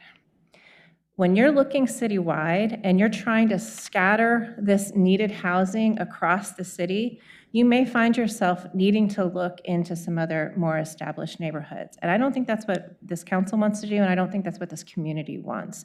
So if you're able to accommodate a large amount of needed housing on a site like this, that benefits everyone. There was public comment submitted into this record, and I could be wrong, but I don't think that a single resident in either of the Springs projects or in the next door neighbor opposed this. Oh, okay, I could be wrong. Okay, pardon me. We didn't remember that. We remembered some neighborhood associations commenting, but it hasn't been an outcry from next door neighbors. That's because this is a higher density residential area already, and we're proposing a compatible zone with that.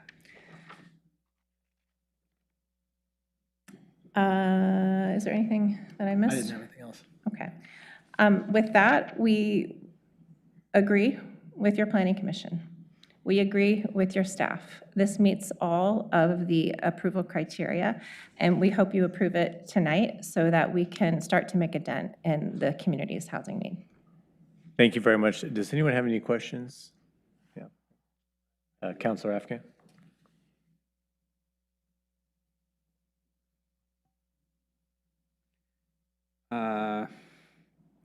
There was a comment about mixed use. Did you consider mixed use, or you just went residential and that's it? So the way this site is located, it's tucked away on some pretty quiet streets, so it's really not a suitable site for retail. And the market has told us it doesn't want office on this site. So no, I mean, we thought about it, but the market data was it's better as a purely residential site. Thank you. Next question is, I think I heard you saying there will be some rental, there may be some ownership, there may be. Mm-hmm. I'm trying to gauge what is it that you're proposing. Nothing right now. Nothing Yeah, right now? we're proposing to change the color on the map Yes. so that Shorenstein can evaluate if it wants to build this project. You know, it built Willow, or if we'd like to get a development partner to build a project. That will influence what the proposal is. It's a challenging time for new development. But this zoning gives as much flexibility as possible. I can tell you some of the concept plans that have been reviewed include townhomes. Some are apartment only. It depends on a lot of factors, and there is no proposal. But when there is a proposal, there will be a pre-application conference. There will be a neighborhood meeting. There will be public hearings. There will be public process into whatever that development project is. So the drawings that you showed with 2 or 3 big buildings, those are just conceptual design. There is absolutely no decision on any of that stuff. Correct. Thank you. And what's the number of unit differences between R0 and R3? Sure, and I might have to defer to Reed on this. That's a tough math problem. Technically, the density in the R0 zone is unlimited, but in both the R0 and R3 zone, 40% of the site has to be for open space and landscaping. In both zones, the height limit is exactly the same, and the setbacks are exactly the same. So the buildings will look virtually identical if it's an R0 or an R3 zone. What is different is the size of the units within those buildings. Reed, can you do a little bit more of the math for me? Yeah, so the schematic plan that you referenced that was in the application, that did look at a balance of parking and your floor area ratio requirements. That plan had about 450 multifamily units. So that was a sort of a reasonable narrowing in of what we expected.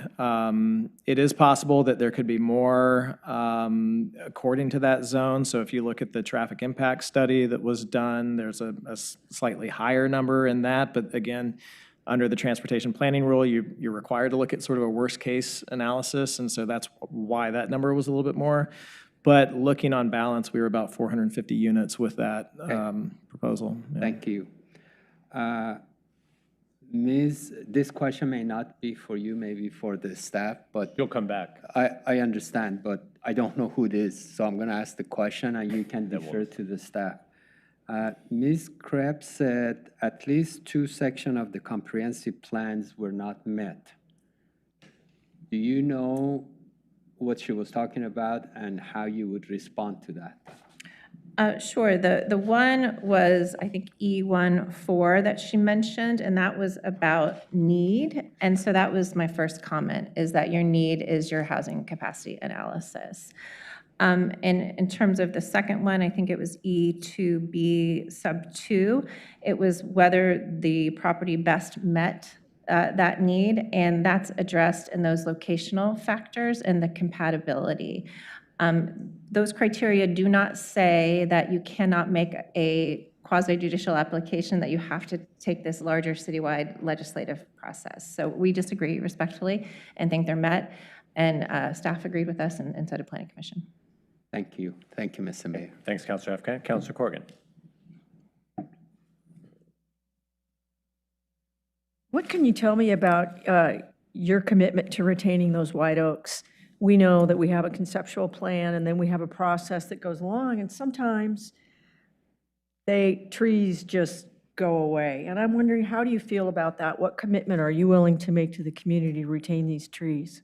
Sure. Well, I don't think a condition of approval is appropriate, so not that. Right. And there's a few reasons for that. One, you're in the middle of changing your tree code. So we don't know what your tree code is even going to be at the time that an application is proposed.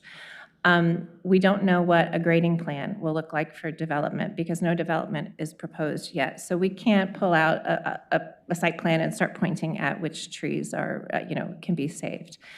What I can tell you is that We understand the importance of trees to this community, which is why you saw in the concept plan that as many trees as possible were saved there.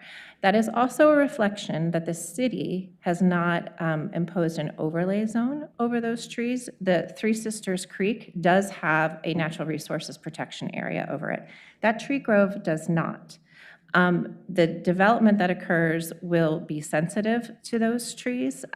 We were previously involved with a developer that was taking a run at developing this site because of market conditions. They're not. And we called that the heart of the site. That developer, who's not involved with this anymore, they understood the importance of maintaining trees, particularly those majestic trees that will be benefits for those residents as well as the larger community. So that's the level of commitment that we can provide based on the facts that we know at this time. Thank you. My next question is, it's an odd thing, and I don't know, considering that we're working with conceptual plans, somewhere it came up that there are 399 parking places and 430 units. Is that, so I'm just kind of wondering, we obviously can't say anything about parking, but we would really like there to be can I say it, adequate parking for the people that live there. Does that mean anything at this point, that the parking spaces are fewer than the units? Sorry, I would have to go back and look to see exactly where that came from. Okay. Yeah, so. But what I can tell you about the site is there is no on-street parking nearby, and you want to be able to lease your units, and your residents have cars. And so, there is, even though you don't have a minimum parking requirement anymore, the market dictates adequate parking. So, we don't have a proposal right now, but I hear your concern. Thank you very much. My last question is there, since we're still in the conceptual stage, is there any potential at all for a few affordable units mixed in? We've seen developments like that, and they seem to work pretty well. I'm wondering, is it really set in stone? It's all going to be market at this point? Nothing is set in stone, but we're also not able to make a commitment about that at this time. But, one thing to keep in mind, and, I know that there are top of market rental apartments in this community that are expensive, but generally speaking, apartments and townhomes are a more affordable product than single-family development. So even though it's not subsidized affordable housing, which you have strategies to develop those within the community, as a housing type, it is a different entry point for the community. Yeah, great. Thank you very much. Thank you. Yeah, thank you. All right, thank you both very much. Thank you. Thank you. Thank you. We're going to go ahead and close the public hearing.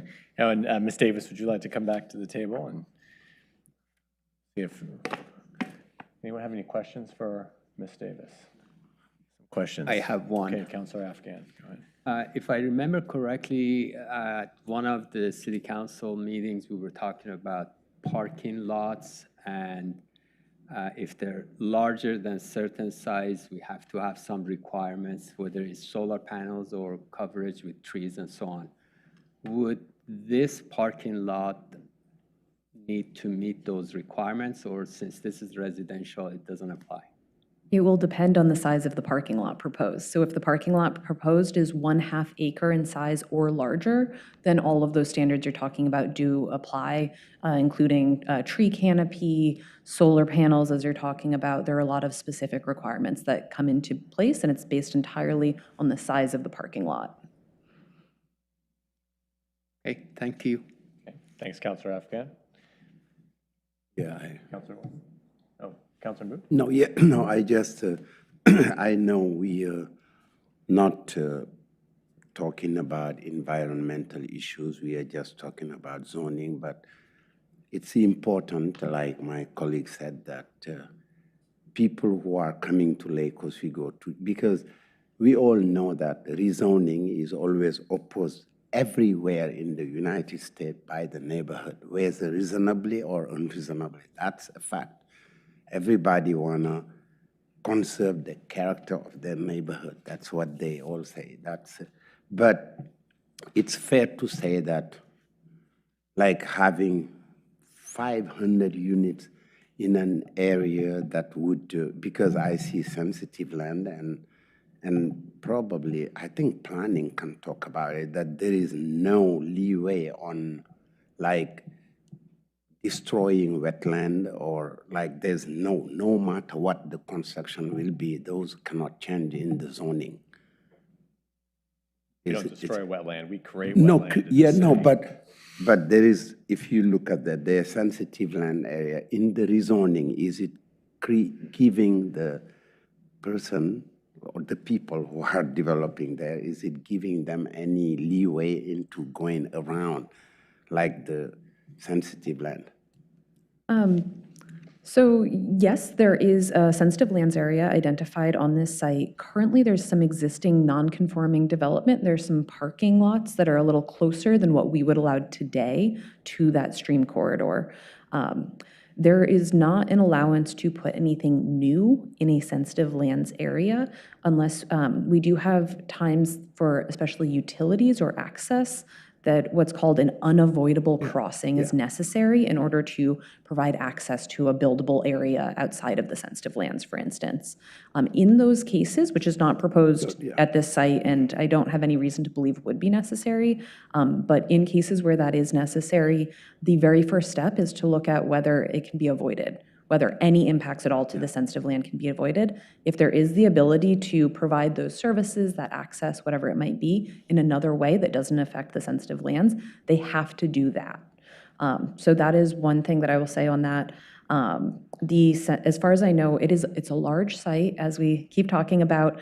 I don't see any reason based on the location of utilities, access points, I don't see any reason why any intrusion into that sensitive lands area would be necessary to develop this site. And the applicants have provided a conceptual site plan showing that the site can be developed without impacting that resource area and also really limiting the development that they would do in areas of potential landslides as well.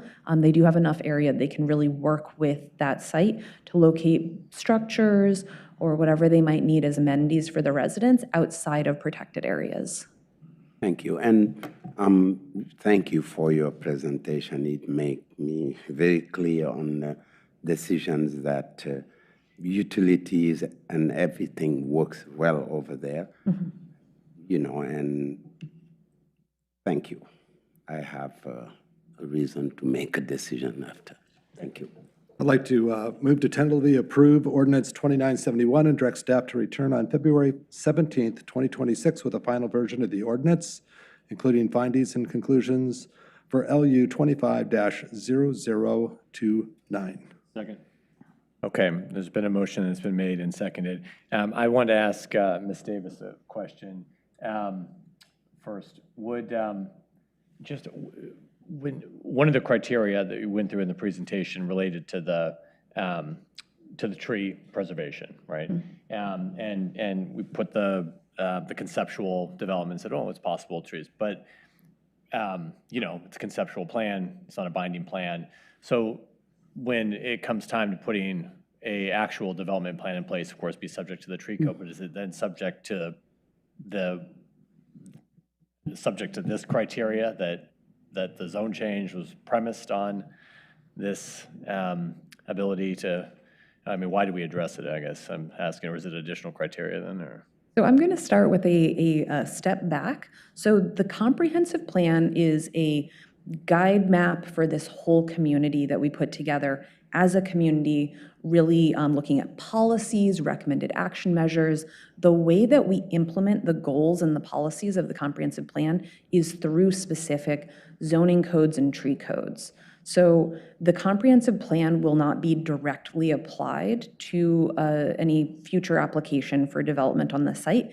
However, the policies and the recommendations of the comprehensive plan are implemented and through the zoning code and the tree code. Right now, we are working on updating our tree code, as I'm sure you're aware, in order and working with a number of stakeholders throughout the community, really working on that tree code to ensure that it aligns with our community values and goals right now, today, rather than looking at the 2013 comprehensive plan, which still informs the discussion, but really assessing our needs right now for our urban canopy and forest. And so the tree code that comes out of this process should implement our comprehensive plan ideally even better and in a way that can truly be followed, as opposed to a comprehensive plan, which is much more general and broad. And the tree code and the zoning code is how we actually make those goals happen on the ground. Okay, that makes sense. Thank you very much. Councilor Afghan, did you have a question? I heard that the applicant has done a traffic study, and you also mentioned that this would actually maybe help the traffic versus having commercial buildings. I think I heard that. Okay. Who from the city has looked at that traffic study and say, yeah, it makes sense? Because when I look at the site and look at the number of entrances and exits, it's like 450 residences. How are they going to come into the street and leave the residences? I'm not a traffic engineer, but I look at the site and I go, interesting.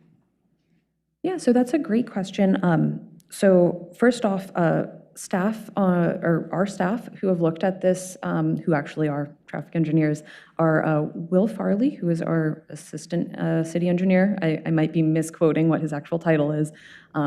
So he has reviewed this, and also ODOT reviewed this proposal as well due to the proximity to I-5 on-ramps.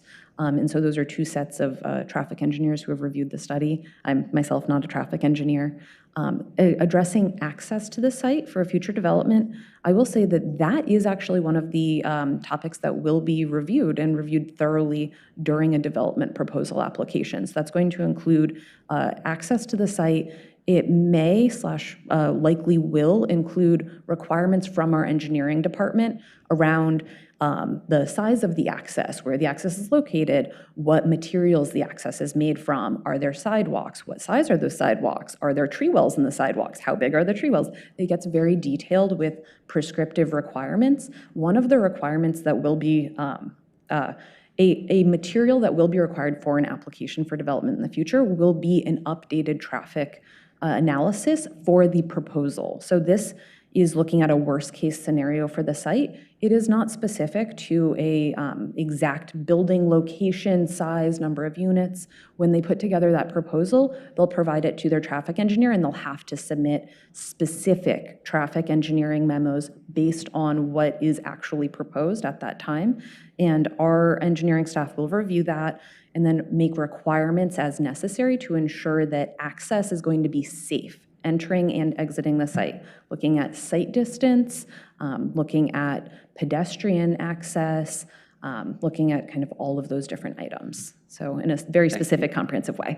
Thank you so much. I don't have any more questions, but when we have the discussion, I would like to bring up some points. Well, sure, please go ahead. We'll, does anyone have any other questions? Okay, well, please go ahead. All right. We'll deliberation. First of all, I am in support of this project, but I have some fears. We know that conceptual design are just conceptual design, but when the floor plans come in and the buildings land right on top of those trees, we don't have any options because our code says they can cut the trees. That's a fear I have, and I think Councilor Corrigan asked that question, but rightfully so, the applicant wasn't able to make a commitment. So it's sort of like, okay, we're between the rock and the hard place. That's a fear I have. The other one is affordability. Again, we're just changing the color on the zoning plan, but how is this going to help Lake Oswego other than so many hundreds of residences, whether they're high expensive condos or affordable units? We don't know. That's the second fear I have. Again, I said I'm in favor of this, but these are the fears I have, and I don't know how to address them. And the third one is the zoning, R0 versus R3. If we're not going to constrain this and the market is going to drive this, this is exactly what happened in San Francisco and in New York. You end up with having 250 square foot of units, that unlimited number of units for R0. That scares me. So these are the three topics that I don't know how to address, yet I'm in support of this, so I'm struggling right now. Okay. Thank you, Councillor Afghan. Councillor Af? I'm always known as the counselor who maybe should bite his tongue but never does, so I'm gonna go after it now. I feel like our community is extremely bipolar. We talk about wanting low-income housing, but we don't want to cut down trees. We talk about needing more housing, but we need to be low income. We need to, you know, oh, it's too big. You know, it's we're going to cut down trees, or it's, you know, it's. We have all these reasons to not do things, yet we have all these opportunities to do things that we all have agreed as a community that we want to do. Progress is never perfect. I'm going to repeat that. Progress is never perfect. We don't have a lot of opportunities as a city to have more housing. Unless you want us to keep building massive mansions next to your little house or your nice cottage that's been here for 50 years, we don't have a lot of options. As you all have been following North Anchor, it's not easy to build a residential building. And so when we have opportunities and developers and people that want to invest and do that in our community, and then we make all these hurdles that make it hard for them, are we stupid?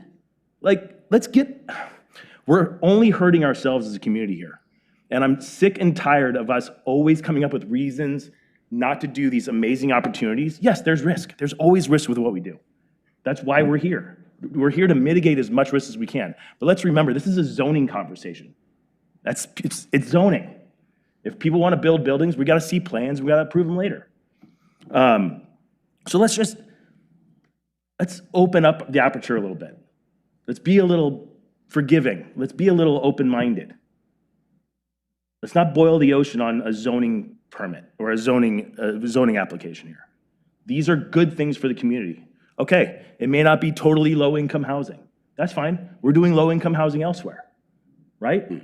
Last I checked, our tree canopy is growing. Right, Mayor? Okay? Don't. I see you. Don't. So let's realize that progress is not perfect, and I'm in favor of this. Okay, thanks, Councillor Raff. Councillor Williams? Well, I agree with my colleague. I think I'm looking at this as a very positive step forward. Shorenstein has been an excellent developer, neighbor, company that has supported Lake Oswego and has provided Lake Oswego with one of the largest business parks with office space in the Northwest. And they have a portfolio of buildings, and they have, I think it's a 20% vacancy rate right now. That should be telling us that we're probably 3 years behind in this discussion. And we could probably have more housing almost by now, since he said it's a 3-year project. We could be ahead of the game. So I guess I want to say 2 other comments. One is, if you look at the school population, which we have a school board member, an ex-school board member who has been on for 12 years, we've been fighting enrollment for quite some time. We've been flat, and actually we're going down. And for us to have a project that will bring in more families and more kids, that's going to be very healthy. And I value kids over trees, okay? Sorry, I'm a human, and I respect humans, and I like humans, and I think we need to give humans the very best chance. The other point on the tree thing is that they knocked down a bunch of trees when they built the springs.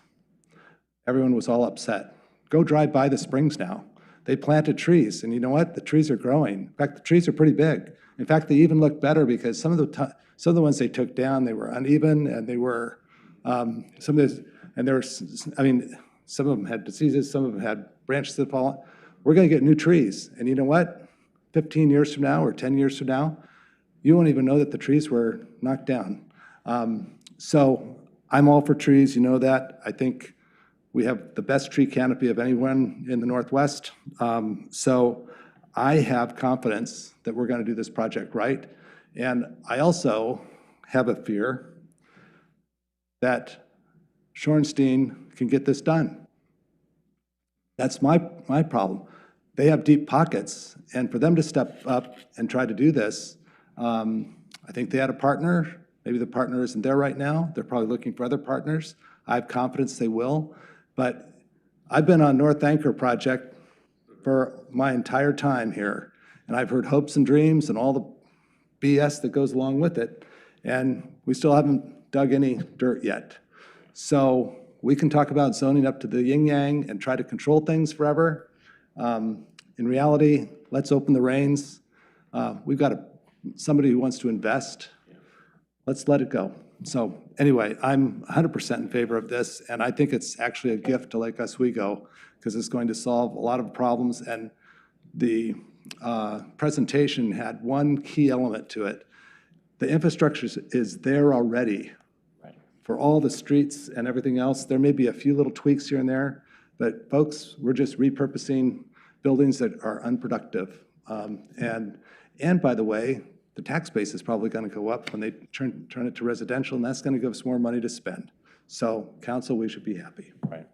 I agree. I mean, we have, as part of our housing production strategy, remember, we said we wanted to look at rezoning, but specifically rezoning in commercial areas, not rezoning in neighborhoods, which is something a lot of other communities are doing to make every more, pushing a lot of density into the neighborhood. And so we've strived within the goals that we have to produce housing to make sure that we're putting denser development where it belongs, kind of in the commercial corridors where we can create more walkable, bikeable, transit-served communities, which, you know, as much as we love preserving trees, and that is a huge part of our community identity, you know, this proposal doesn't diminish that that value. You know, it's like this false trade-off doesn't really exist. We know that compact housing like this that could be allowed with this zoning change located near a town center, along transportation corridors, is a climate positive strategy itself. It reduces vehicle miles traveled, it lowers our per capita emissions, and it supports the kind of walkable community that we all desire. We also know that development, when it is applied for on this site, will be subject to, of course, stringent requirements that we have in place for tree protection and mitigation. As Councilor Winland mentioned, we see on other developments, and as we've seen in our community over time, stormwater management as well, and environmental performance, ensuring that we are mitigating and minimizing impacts over time. You know, half these half vacant office buildings right now, right? They're not serving anyone. You know, they're not obviously serving their owners. Well, yeah, that is true. And, you know, it's good information to know, too, that the office and commercial uses that are already, you know, allowed on the site, they generate significant peak hour traffic. And while this housing and mixed-use areas, they tend to produce shorter, more distributed trips that are more likely to be made by, you know, walking, biking, other active transportation methods. So converting this underutilized office to housing, I think it better aligns land use with kind of current economic and work patterns, which is why we've kind of wanted to embark on this activity. And it is kind of a gift that here it comes on our front door, because it's exactly, you know, what we're looking for in finding the folks that want to make that kind of investment, and conversion is challenging. There's lots of talk nationally, oh, what do we do with the office? What do we do with the empty offices? Let's convert them to housing. But it's like, well, how do we do it? Well, you know, yeah, someone has to do it, right? It just doesn't come from nowhere. So the fact that we have a partner here willing to do this and is stepping forward kind of jumpstarts this activity. It establishes more community stability by bringing in more families into the neighborhoods, with strengthens enrollment in our local schools, and sustains public services that we all depend on for a balanced, you know, residential population. So I think this is a good application. I appreciate the comments that everyone has made. Everyone has really good points, but when considered holistically, I think accommodating housing in the right locations and under the strong environmental standards that we have actually advances our shared goals around climate, transportation, efficiency, and the overall long-term health of the community. Comments, deliberation? You ready for a vote?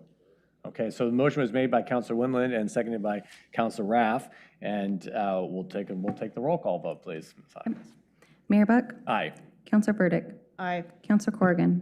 Aye. Councilor Raff? Aye. Councilor Afkin? Aye. Councilor Maboop? Aye. Councilor Winland? Aye. Thank you. All right, that motion passes 7-0. Thank you very much, everyone. Yeah, and we're going to take a brief recess. Oh, Jesus Christ.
Okay, we are back in order.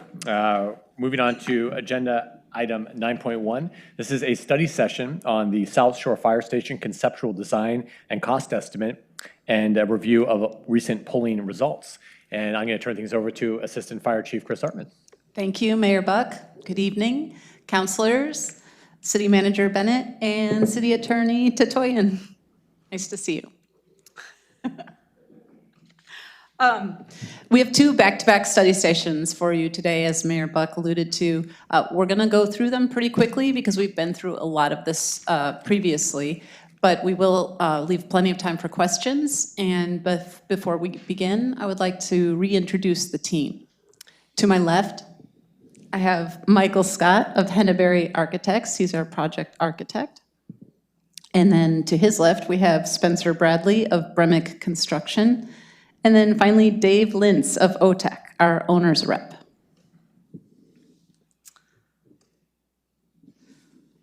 Okay, so tonight we will go through the project history, the schedule, the proposed bond cost, and the conceptual design drawings. Oh, this is the old.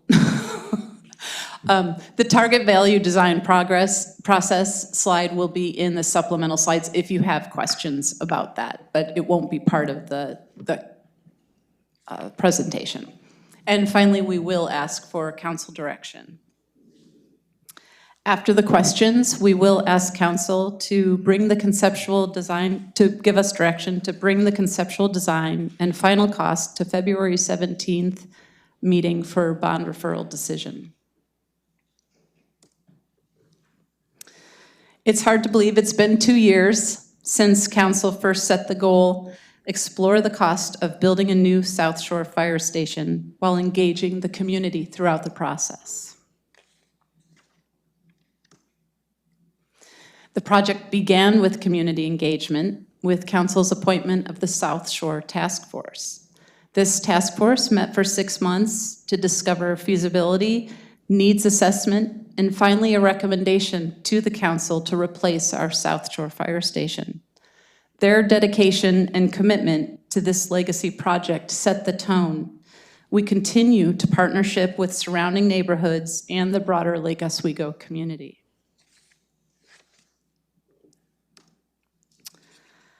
Our project timeline slide shows community engagement with that green bar kind of in the middle of the slide there will continue throughout the life of the project. Bond support, we're firmly in the bond support phase of phase 2. You can see the orange line going down for today. We will share concept design boards and answer questions at South Shore Fire Station open houses, farmers markets, community advisory boards, and other community events to continue with our community engagement and education process. With referral and bond approval, the design process will continue with land use and permitting. And then phase 3 would begin in early 2027 with construction anticipated in that same early spring of 2027, a move-in being early 2028.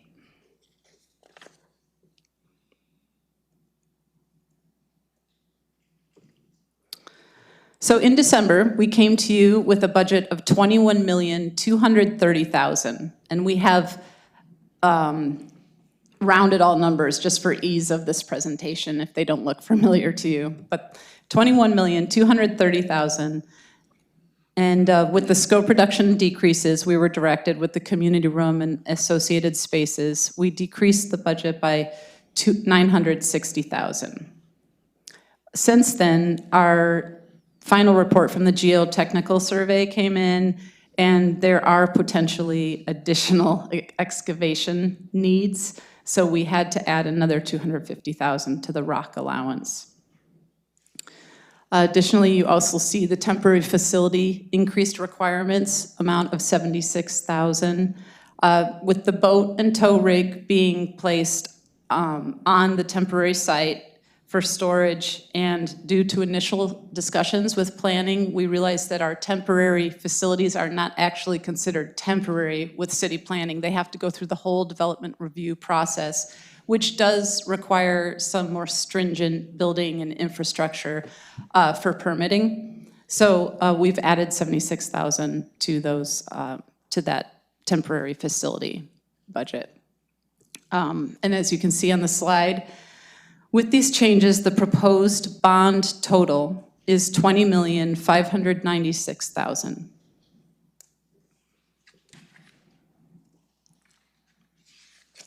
So that keeps us under 21 million.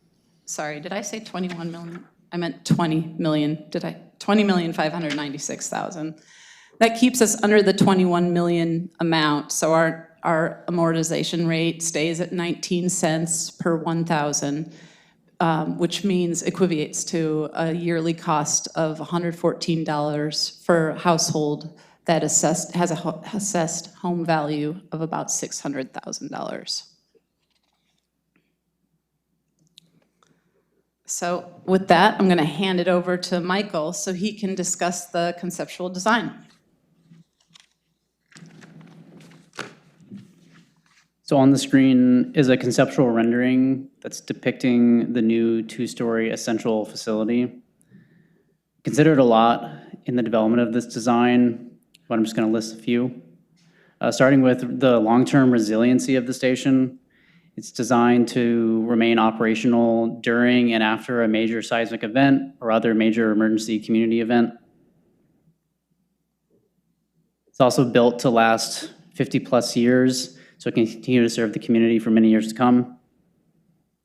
It's also designed with considering the support that it's going to provide to the community, looking to expand capacity both for today and for the future, to improve response times, and to be the best support of the community can be.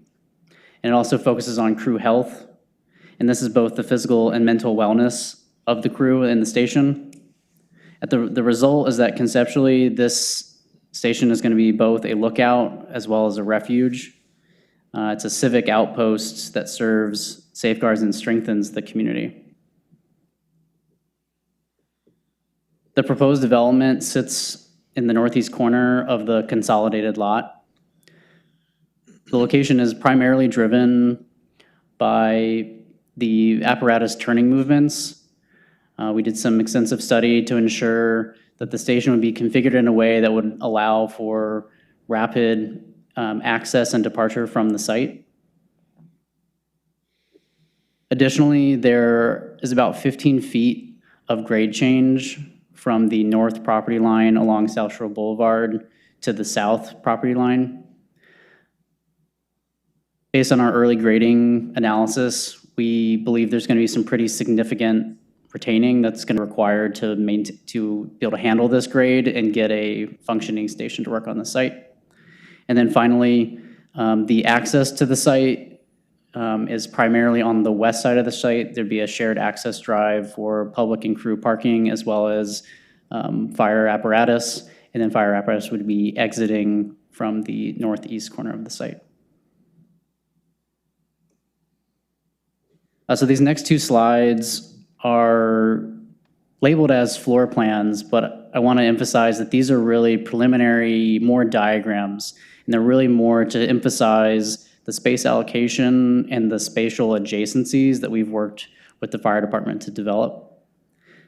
This first floor can really be characterized as the spaces that directly support the crew in the station and therefore the community. Starting on the east side, there's a 4-bay apparatus bay. This is designed to consider capacity for today as well as capacity for the future. The green spaces in the northwest corner, these are the offices and meeting spaces for the crew. They're very intentionally located on the first floor and at the front door of the station. This really reinforces that connection to the community and the crew within the station. And then everything sort of south of that line is really all about supporting crew physical health. Starting with the orange spaces, we refer to these as the decon spaces. And really, these are spaces that the crew uses to decontaminate personnel and their equipment when they come back from a call. This also leads to how they maintain and they store their equipment. And if this is done properly, this leads to longer lasting equipment, keeps it in rotation longer. And then finally, one of the other big things that these spaces do is it helps mitigate the crew's exposure to carcinogens, leading to healthier firefighters. And then finally, in the blue is a fitness room space, and this is located on the south side of the site, kind of the more quiet side of the site, and this is to reinforce training and physical health as well for the crew. Second floor, these spaces can be categorized as the spaces that really can be the refuge for the crew and the station. And it's really more spaces that are designed considering the mental health of firefighters. The most active social spaces in the station are proposed to be at the front of the site, closest to South Shore Boulevard. This again kind of reinforces that connection of the crew to the rest of the community and also puts those busier social spaces out to the front side of the site. At the core is really all those support spaces. And then along the west and the south side of the site is where the proposed bunk rooms are, onto the quiet, more intimate side of the site to help reinforce better sleep hygiene and better recovery, which again leads to healthier firefighters. In the end, this whole station from top to bottom is designed with this idea of a healthier crew equals a safer community.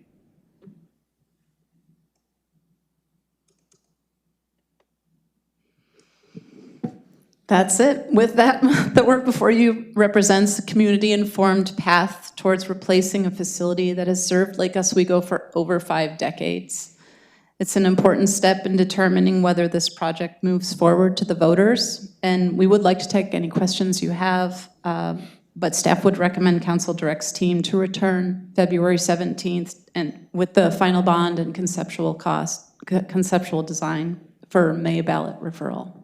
Okay. Thank you very much. A great presentation. Councilor Raff, please go ahead.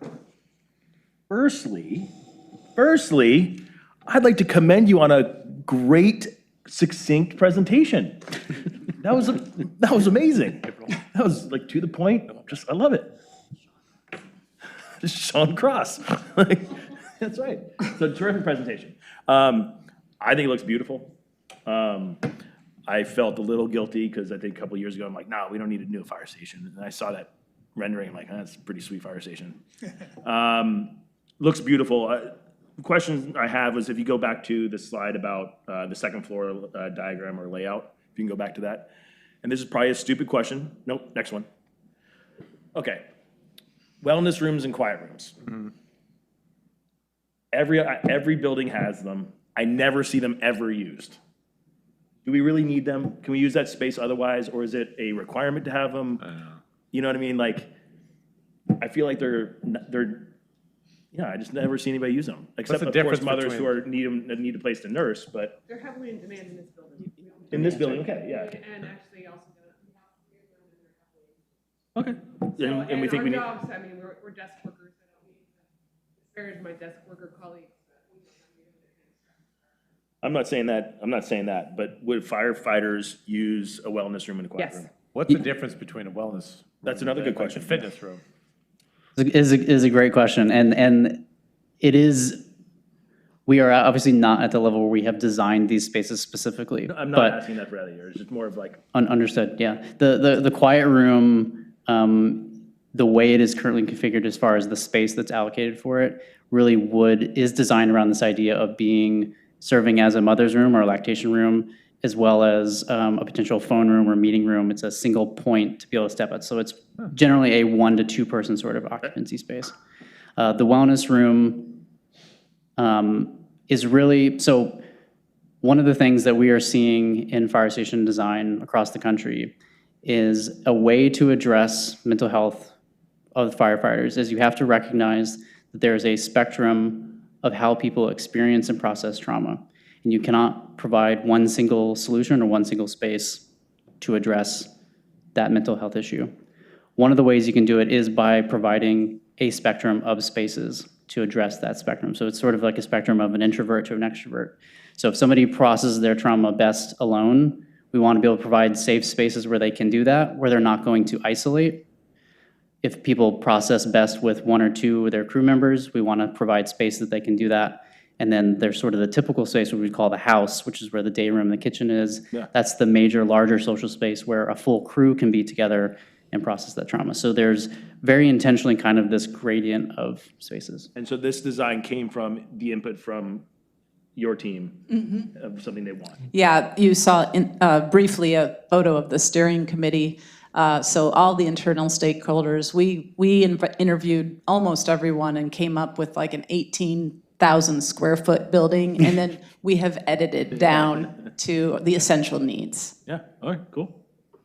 Answer my question. Great. Yeah. Thank you. Good questions. Councilor Afghan. Thank you, Mr. Mayor.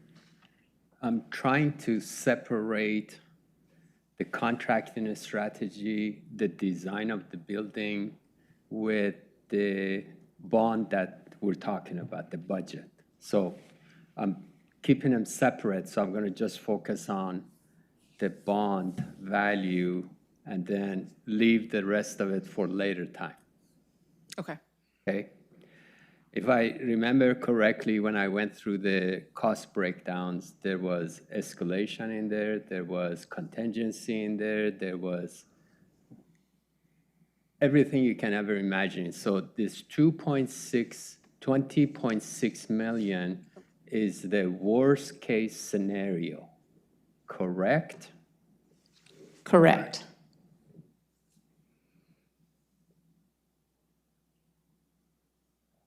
And if I remember correctly from our finance director, that if our project ends up being, do not panic, 17 million, we have some avenues to. Remember what Sean told you is we'll probably sell the bond into increments. So we'll sell the bond up front so that we can do design and all the pre-work to bid it. And then once we've got a bid number, we would sell the rest of the bonds. And we would only sell the bonds that we need to build the station. Awesome. Or you guys would say, oh, we also want to buy a new ladder truck, but that would not be, it would not be just sold and then have money sit there. Understood, thank you.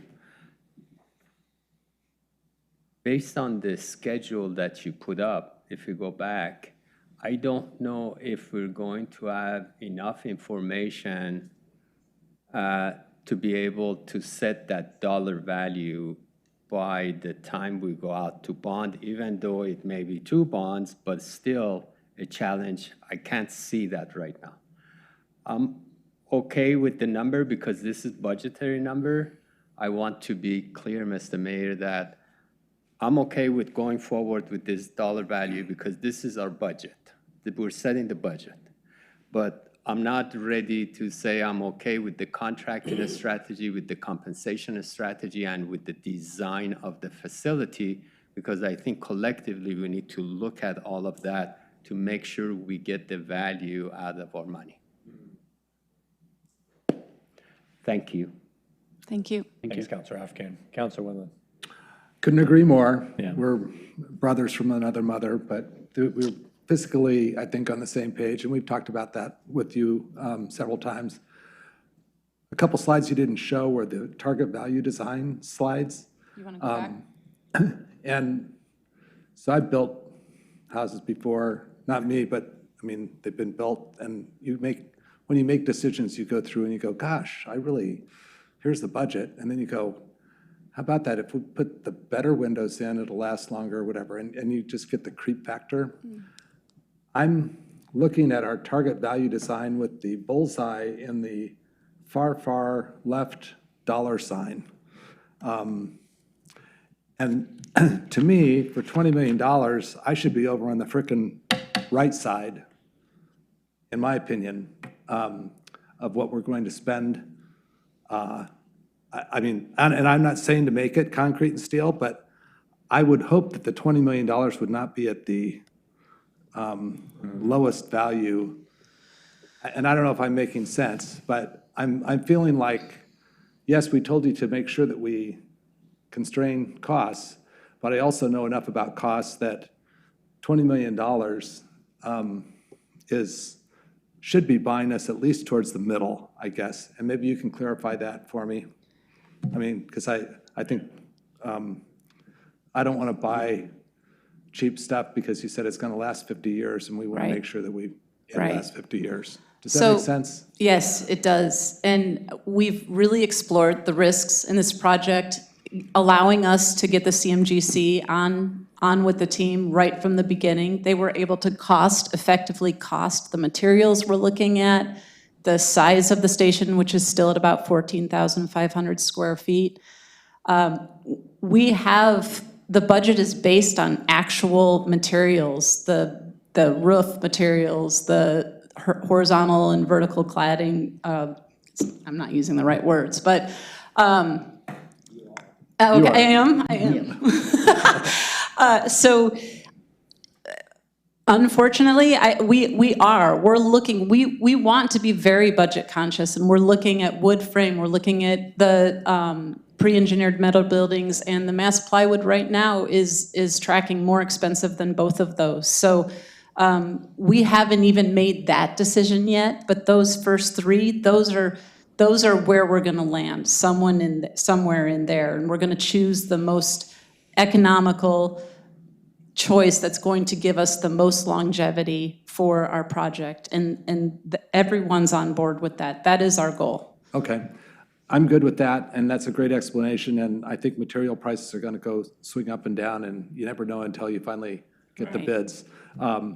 And my hope is that I've heard from the market, commercial real estate or commercial projects are starting to slow down a little bit, and they're getting hungrier. So I'm just knocking on wood that we finally hit a public project at maybe a good time. Too bad it wasn't a $100 million one, but it's the same. I'm hoping that we'll have aggressive pricing. But last thing, you guys are just doing a phenomenal job on all of this, and I just really appreciate the communication with council, the way that you're framing the conversation with the community.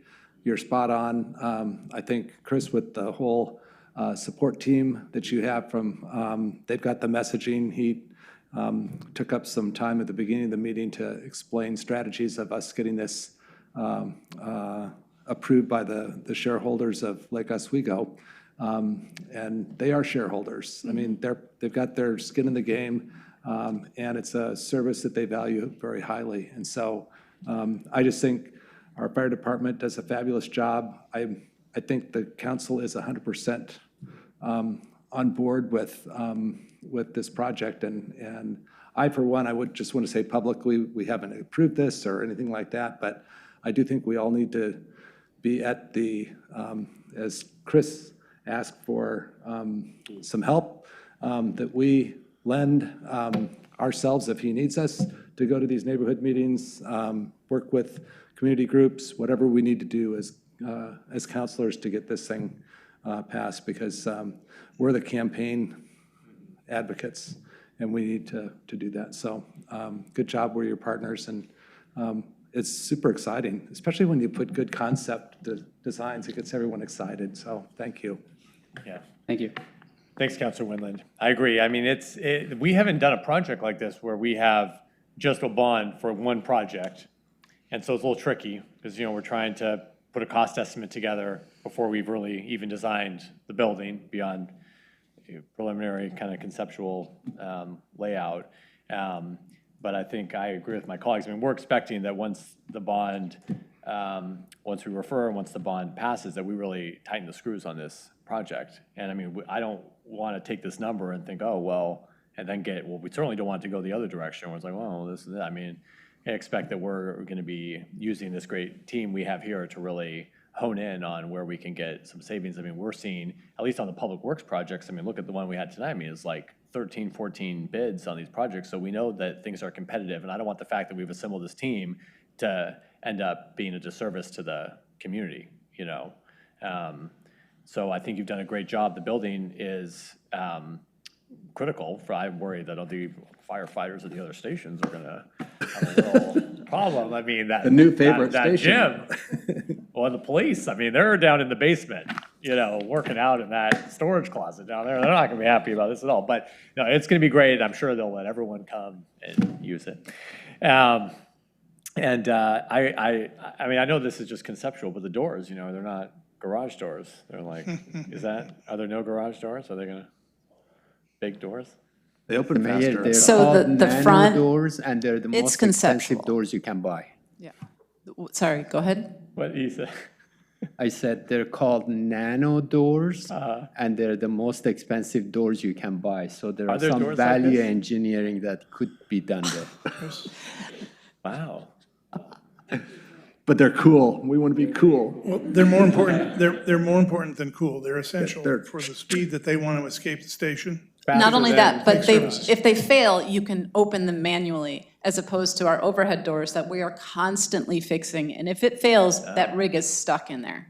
Oh. So Councilor Wendland, that's one of the concerns in the target value design, that we're sizing up those essential things that are must-haves and those things that are maybe not as important. But overall, we're looking at the budget every day with our partner to make sure that we get the most value for the money without going over 20.6 million. And there is an American distributor of those doors now, so they've come down in price quite a bit. Yes. Okay, so I know we're going to get the polling information, but I take it the council would like the team to return on the 17th, the final. Then can you just review the strategy? Then we come back for the 17th, then we have to get everything in order for the ballot. That is the 17th. We're going to refer to the ballot on the 17th, right? Oh, Yes. Okay. Yeah, the Of next March. meeting. Oh, no. No, of February. Oh, we refer. Drop dead date. Okay. But then we have the voters pamphlet, which is due the, Well, that'll be a different thing, yeah. right? Yeah. But that's March We'll get those 18th now, something? yeah. Okay. Yeah. So we've got like 4 weeks from then. But this thing has got to be really quick. Yeah, it's a quick one. Yeah. It's a quick one. Okay, do you need a motion from us on? Just direction to come back, and you give us that. Come Thank back, you. Come back, okay. Thank you. All right. Okay, so now we're going to hear about some of the Now we're polling. going to go with Miranda Everett from FM3 Research Thank you. to present the polls. Yes. Back. Do you want to use this one? It's better. Sure.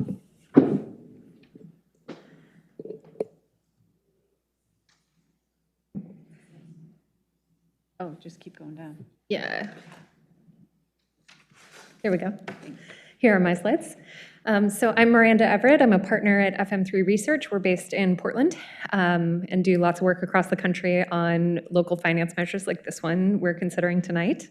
I'm here to present results of our most recent survey conducted January 5th through 13th of this year. Just a brief note on our methodology. So this was conducted using our dual mode approach, which is sort of the industry standard these days. Text message, cell phones, landlines, all the ways we know how to get a hold of folks. We have 417 likely May 2026 voters represented here, and that is a random and representative sample of the community. So by age, party, race and ethnicity, gender, education, those kinds of key characteristics, it reflects the likely voter turnout in May. That gives us a margin of error of around 5%, and you will see some tracking data going back to June 2025 when we first asked the community about this project. So starting with some big picture context, pollsters love to ask people, are things headed in the right direction or are they off on the wrong track at the start of the survey? Folks in your community are quite happy. 65% say things are headed in the right direction, just 18% say wrong track.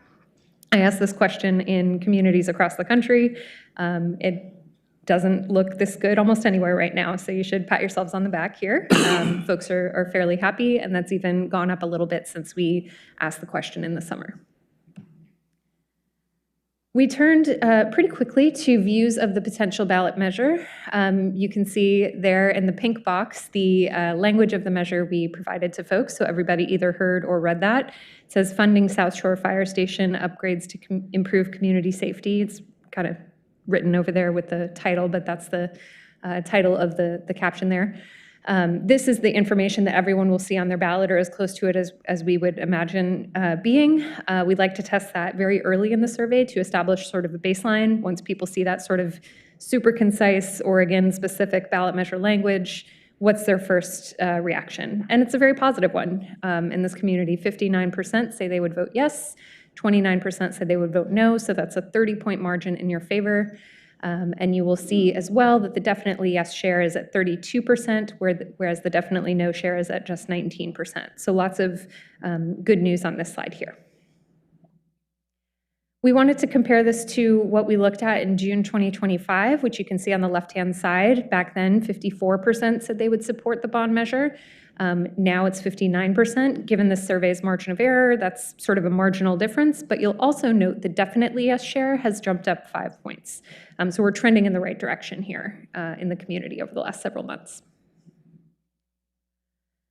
We also took a look at some key demographics here, and you can see majority support across gender, age, and which fire station serves you. In fact, the differences among the different fire stations are not too pronounced statistically. There's a little more intense support among those South Shore served folks, but this is something that's supported in every corner of the community. We then asked voters who said they would vote yes on the measure, why, and then rolled those up into different categories. They were able to type something in or tell our interviewer in a few words of their own. For the most part, there were two rationales for people. One was to support firefighters and public safety, kind of understanding that those are deeply linked. And then infrastructure improvements or facility upgrades, so people understanding the kind of physical need of the facility. On the other side of the coin, we asked the no voters why they would oppose the measure. For the most part, they said too many taxes. 39% offered that as their rationale. And that is very consistent with what we're seeing in a lot of measures across the country. That is the #1 reason people are opposed to a measure right now, is just feeling burdened. 26% say that the station is already adequate. 16% believe it's too expensive, which is also kind of overlaps with too many taxes. So next we gave people a brief ballot summary. This got into the details a little bit more, talked about the task force proposing a new station instead of a remodel, and a little bit about why, talked about the seismic standards and upgraded safety protections, keeping response times low, and then also, and very importantly, informing people about the cost to them at the household level. That's 19 cents per $1,000. With this information, we nudged support above 3 and 5. So we were at 59% initially, we're at 62% after that. Statistically, no difference there, but it definitely feels better. And the definitely yes, there is a huge difference there, a 9-point gain with that information, which is definitely a great sign. So next, we wanted to provide some additional information, both to understand what voters' priorities are for the measure, what they want to see in the station, what's the most important things to stress as we talk about it in the community, and also take a look at some of the informational themes to see what's really resonating out in the community. So first, you'll see top priorities for measure funding. There's a little bit of an overlap there. So the first one says helping keep fire and emergency medical response times low. That is the outcome that folks really value the most for the bond measure, perhaps unsurprisingly. And then the one just behind that, extremely or very important to 81% of your voters, is maintaining consistent rapid response times for fire and emergency medical calls. So that outcome of good response times is really, really key. You can also see just behind that, important to 76% of your voters, is providing upgraded safety protections to firefighters. So again, that theme of the people kind of working for us and making sure that they're well taken care of that was discussed earlier. And just behind that, you can see a more specific way of talking about that, improving decontamination areas to help reduce our firefighters' exposure to cancer-causing materials. The one that is sort of the broadest is bringing the South Shore Fire Station up to essential facility seismic standards, or rebuilding crew quarters to current earthquake safety standards. Either way we talk about that, that's also compelling to more than 3 and 5. And majorities also value housing the new truck for brush fires, modernizing the station, and building the new station. And then marine rescue capabilities is a little bit lower down on the tier list. Lake people. So next, we wanted to look at the patterns of support as we add more information. The first two lines you've already seen, 59% yes to 29% no, based on just the title and caption, 62% to 30% after we provide some ballot measure summary information, pretty straightforward, and includes that household amount. After positive messages, we were at a pretty high level, and we stay at a high level, 63% yes to 29% no. And really notably here is even after some negative messages, we're still above 3 and 5 support at 61% yes, 31% no, 2-to-1 margin, even after we kind of beat ourselves up a bit. So what is the positive information about the measure that we shared? You can see those messages or pieces of information on this slide here. Our sort of rule of thumb is something that is seen as very convincing, that number running down the left-hand side, to 40% or more is something that's highly persuasive to voters overall. And this will look really familiar to what we saw on the importance battery slide just a moment ago. Talking about response times is really resonating. 48% say that's a very convincing reason to vote yes. 41% say the same of talking about seismic standards, and 41% say the same of the decontamination areas. These are very short, very to-the-point messages, and they're highly effective for the most part. Now here's the negative information we tested, and I feel like we didn't hold back. Cost of living being the top message here. Behind that, the idea that we should just repair the station instead. And then one's about the broader economy, the fact that maybe we don't need 4 stations that may be bandied about, and then the idea that that the bond is sort of the wrong way to do this. And as mentioned before, and as we showed you before, this really didn't change the overall level of support. We were still at 61% yes. So even as people told us this is at least somewhat convincing to them, it really didn't change their opinion of the measure. So that takes me to conclusions. We feel a bond measure to build the new South Shore Fire Station. Do you all have trouble saying that? To improve community safety is viable in May 2026 with the support of an informational effort like the one that's going on in your community right now. Broad majority supports the bond measure based on ballot measure language alone. Pretty strong position to start. And that yes vote share increases to 3 and 5 after voters hear the ballot summary, including that sort of household amount piece. And that definitely yes share also improves, which is super helpful. We do see the cost of living as voters' key concern. That came up in the open-ended responses as well as in the negative messaging, but it doesn't change the overall vote dynamic. So even as people are concerned about cost of living, their concerns about emergency response times and keeping firefighters safe and healthy outweigh that. The things that people value the most in terms of informational themes have to do with supporting emergency response times, upgrading the station for seismic safety, and ensuring firefighters have decontamination areas to reduce exposure to cancer-causing materials, to get really specific about their health and safety. So that's a lot of information. Happy to take questions. Thank you so much. Okay, any questions for Miranda? No, it's great. Yeah, I mean, it's real positive to see those results. I mean, even with a project that we would expect to be widely supported, like a fire station, I mean, there are other public safety projects that do not have this level of support. So I'm glad that it's gives us, and it's great information. I saw Chris taking good notes back there. It's great information. Can I ask one question? Oh, yes. The people who responded to the survey I noticed that there was from Democrat, Independent, and Republican. Is that reflective of the Lake Oswego demographic, or is it leaning? It's reflective of the May turnout, and we make some assumptions there based on what turnout has been in the past. Typically, it's rather low compared to November elections, but we did weight the data a little bit to make sure that it matched what we expect turnout to be in May. Okay, good. And I just want to make sure that we didn't have. Yeah. Okay, thanks. I was going to ask, but your sample, was it a sample that you use for any kind of survey of this kind? In this case, we looked specifically at May, since that's when you all are aiming for. Some of my other clients want to look at November, or even the presidential, or all voters. So in this case, we were, very focused on your goal. And what is the, like, I see the margin of errors and everything, but once you have this result of these samples, how likely is it that it sticks when the elections come? Like maybe with 7 like 5 or? So pollsters like to say that our data are a snapshot in time. So this is how folks are feeling in January of 2026. A lot could change, as we found in 2020, between now and May. But typically, our results are fairly predictive, and we've seen that recently in the region. Like if there is a fire, a month before the election, it will pass. Sure, local events, national events. There can be, Just saying. Theoretically, of course.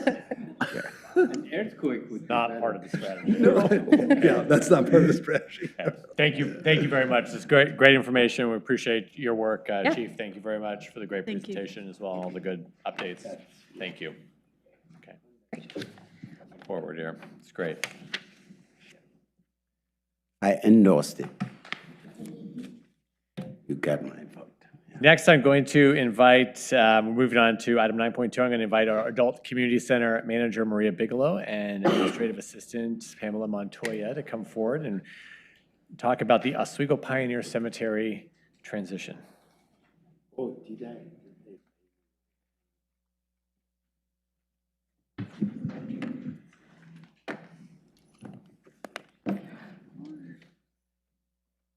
Good evening to you both.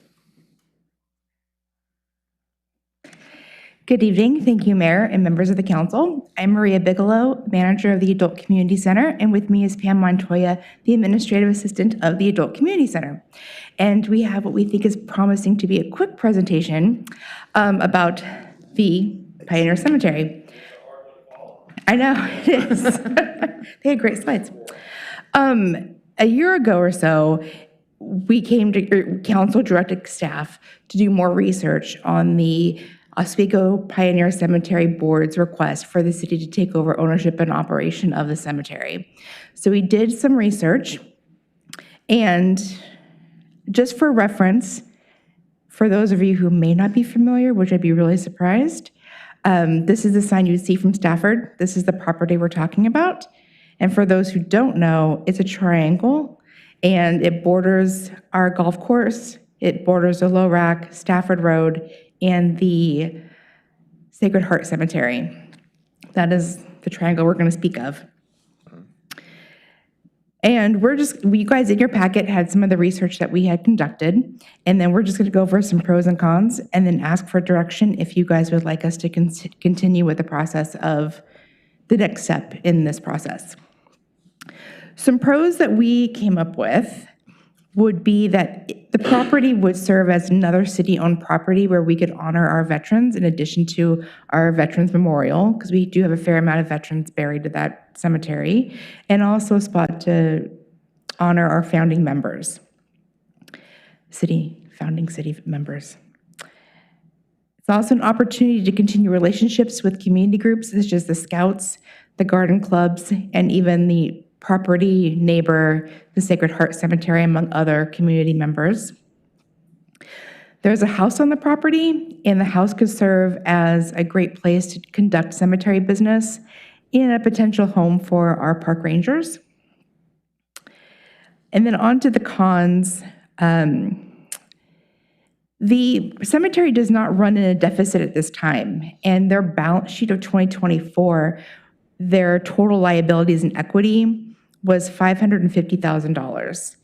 So, and like Nancy commented earlier, they are an endowment, and so some of those funds could help fund or bridge the gap of the deficit that would run under city ownership. And the reason it would run under city ownership as a deficit is that we would have staff we'd have to pay for, and then contract landscapers, either staff or landscapers, to maintain the land. And that is a cost that they don't incur right now. So that would run as and the deficit would only grow. We didn't do the research to compare the numbers of how many burials there were from year to year to year to see a trend, because the years prior to 2024 were skewed because of COVID. There was a lot of people who weren't doing graveside services at the time, and they were holding off until like 2023, so there was probably a rush of that. We just didn't think that was a fair number to compare. At the end of right about now, we could get the 2025 numbers and have a better comparison. But nationally, there is a definite trend of people not purchasing full body burials and purchasing ash, which are less revenue, or not purchasing at all, and they just scatter to the wind. So again, there will be less revenue probably in the coming years with growing costs. And there will be additional staff that would be needed, I think, to conduct cemetery business.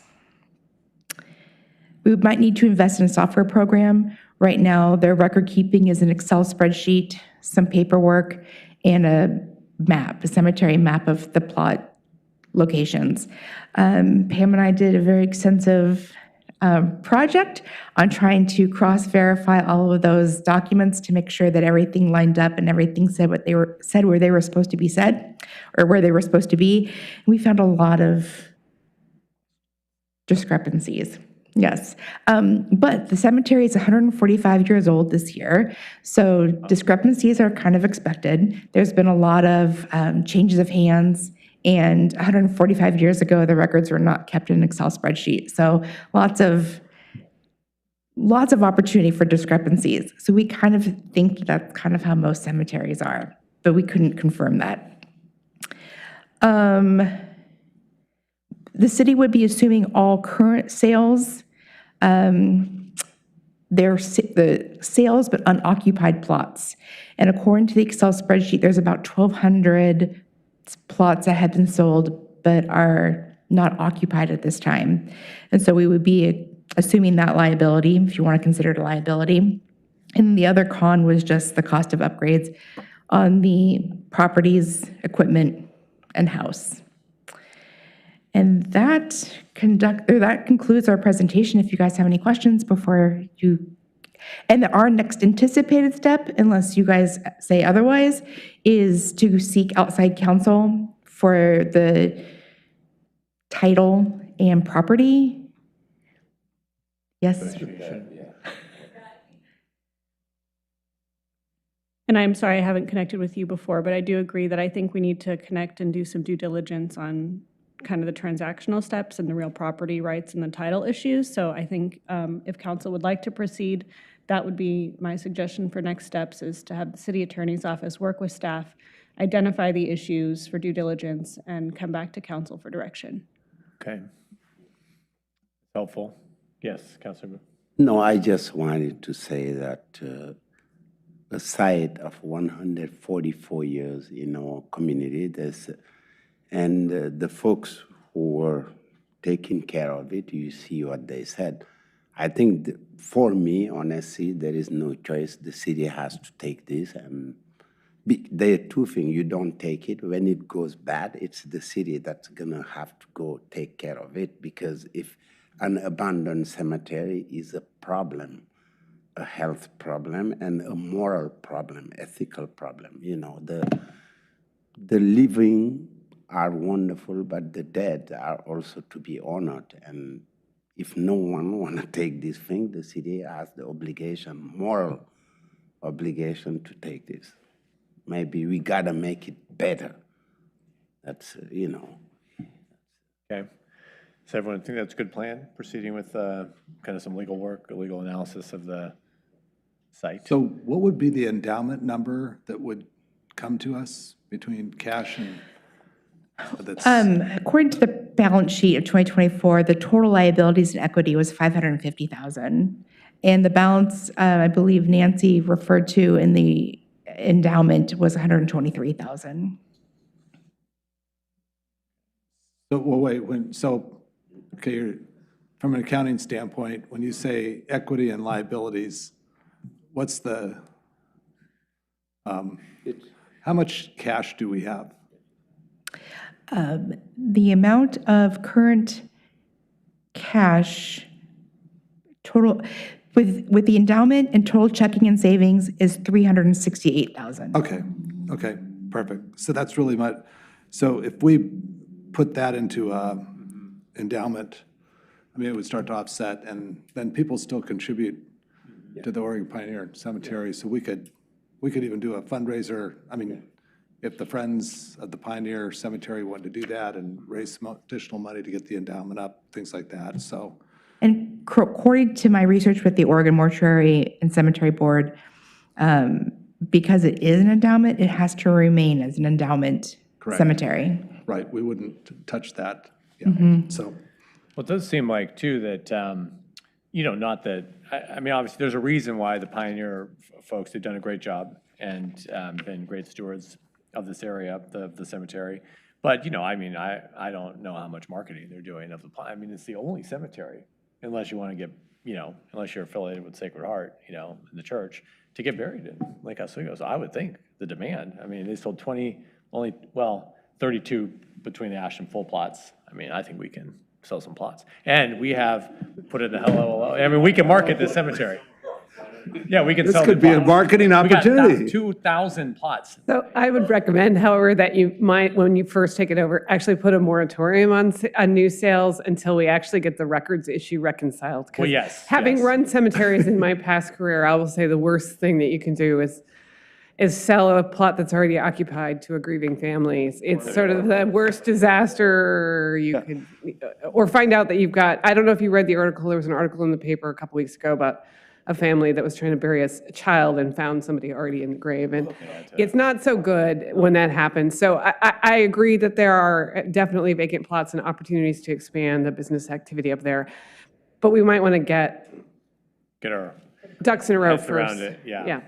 Yeah, uncover the skeletons and such, yeah. Plotted, it's all nice. No, it never ends when we start talking about the cemetery. I know, that would be the best part, really, the puns. We're in it for the puns. But definitely, I think, as we go into the legal analysis, I mean, we got to make sure that Pioneer's ready to fully, unwind their operation. Because the city running it is going to be much different than a community group operating it, from just the legal and operational perspective. And so we just have to make sure that they're at a place. I mean, it sounds like they're ready, but just to make sure that all those ducks are in a row, and then the city taking it will just be a wholesale different way of operating it than the Pioneer Cemetery, So, and I'm sure as part of the analysis, we can make sure that they will be in fact ready for that kind of a transition, and they've taken the steps they need to, if we're looking at the 1st of, January of next year. Okay. Yeah. All right. Well, thank you so much for bringing it Well, thank you. forward. We'll work with the attorney's office in the next few days to get the ball rolling. Thank you. Great, thank you. Thank you very much. Okay. All right. Information from council. Councilor Corrigan. So Councilor Afkin and I attended the Lake Oswego Tigard Water Partnership meeting last week, and I'll keep it brief. They're a great team. They had to deal with flows that were 9 times normal in this last atmospheric river. The cubic feet per second went from 3,000 cubic feet per second to 27,000. If you can imagine, I know it's a jaw drop. Wow. And unfortunately, one of the screens was damaged. There are 3 screens that usually sit down at the intakes, but it was so crazy, one of them popped up. And this team is so great, they figured out how to get it fixed for $30,000, and they are running under budget. Wow. So kudos to our water plant. They're really pretty outstanding. That's great. Thank you very much for sharing that. Yeah, Councilor Afkin.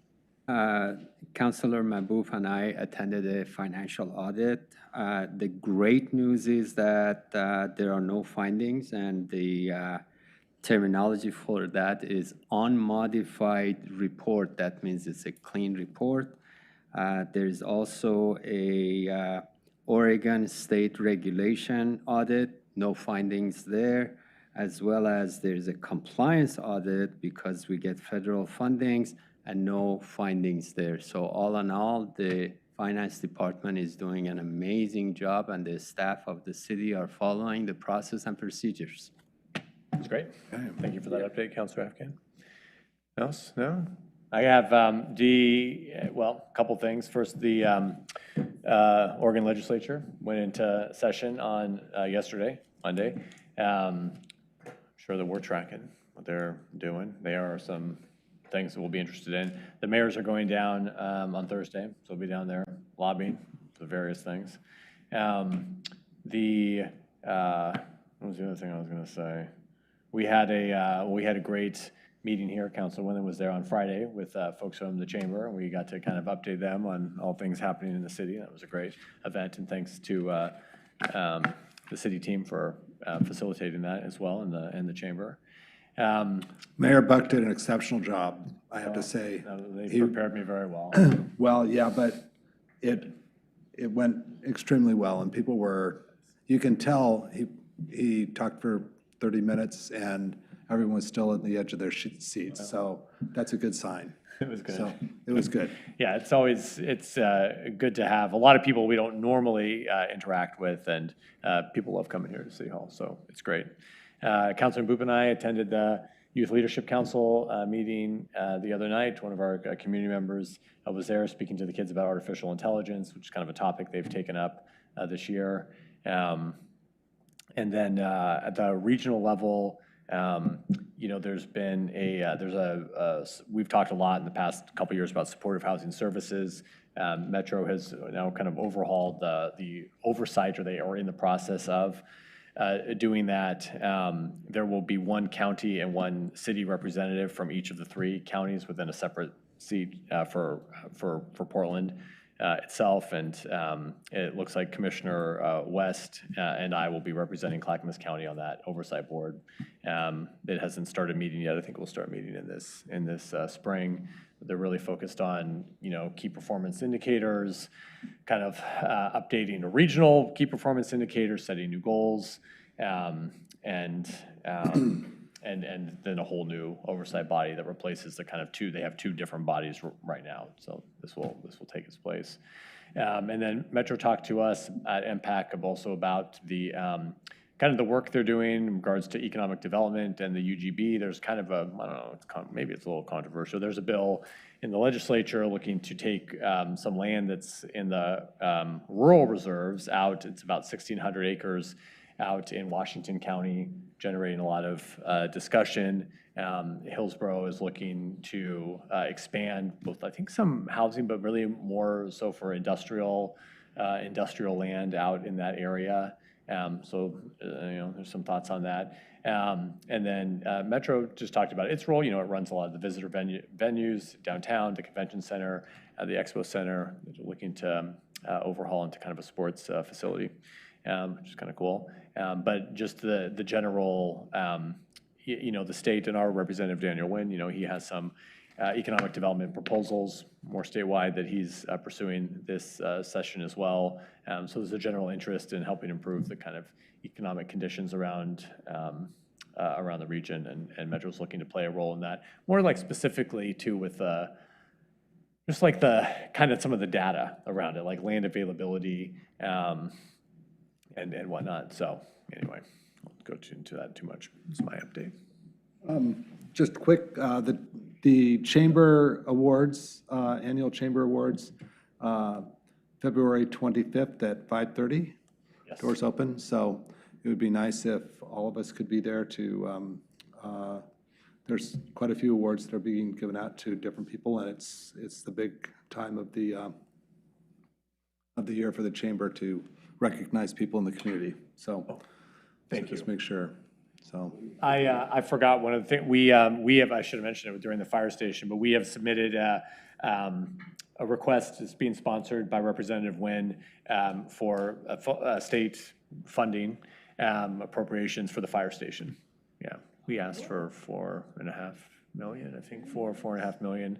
So we'll see if that's if that comes through. And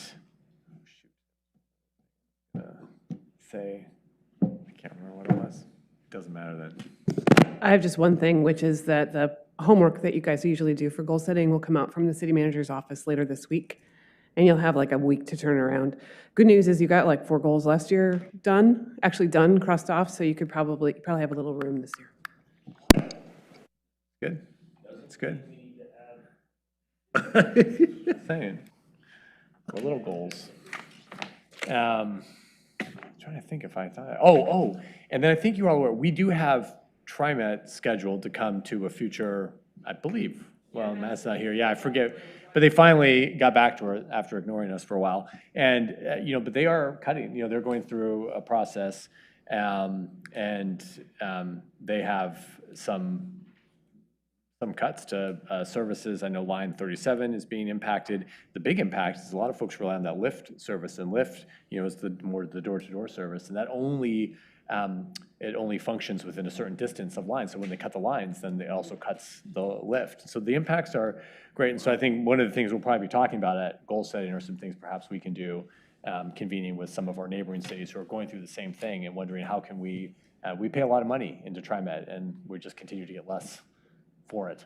And it's becoming difficult to meet the needs of the residents with what we're getting. So looking for alternatives there. Which ones? Thank you, everyone. Okay, we are now going to go into executive session, and I'll ask Ms. Titoyan to please read the statutory basis for this executive session. The Lake Oswego City Council will now meet in executive session under ORS 192.660 sub 2 sub B to consider the dismissal or disciplining of, or to hear complaints or charges brought against a public officer, employee, staff member, or individual agent who does not request an open hearing, and subsection F to consider information or records that are exempt by law from public inspection. Representatives of the news media and designated staff shall be allowed to attend the executive session. All other members of the audience are asked to leave the room. Representatives of the news media are specifically directed not to report on any of the deliberations during the executive session, except to state the general subject of the session as previously announced.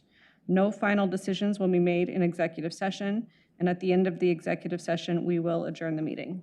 Okay, thank you, Mr. Twain. All right, this will conclude the broadcast portion of the City Council meeting. We are going to recess and we'll reconvene in the side room.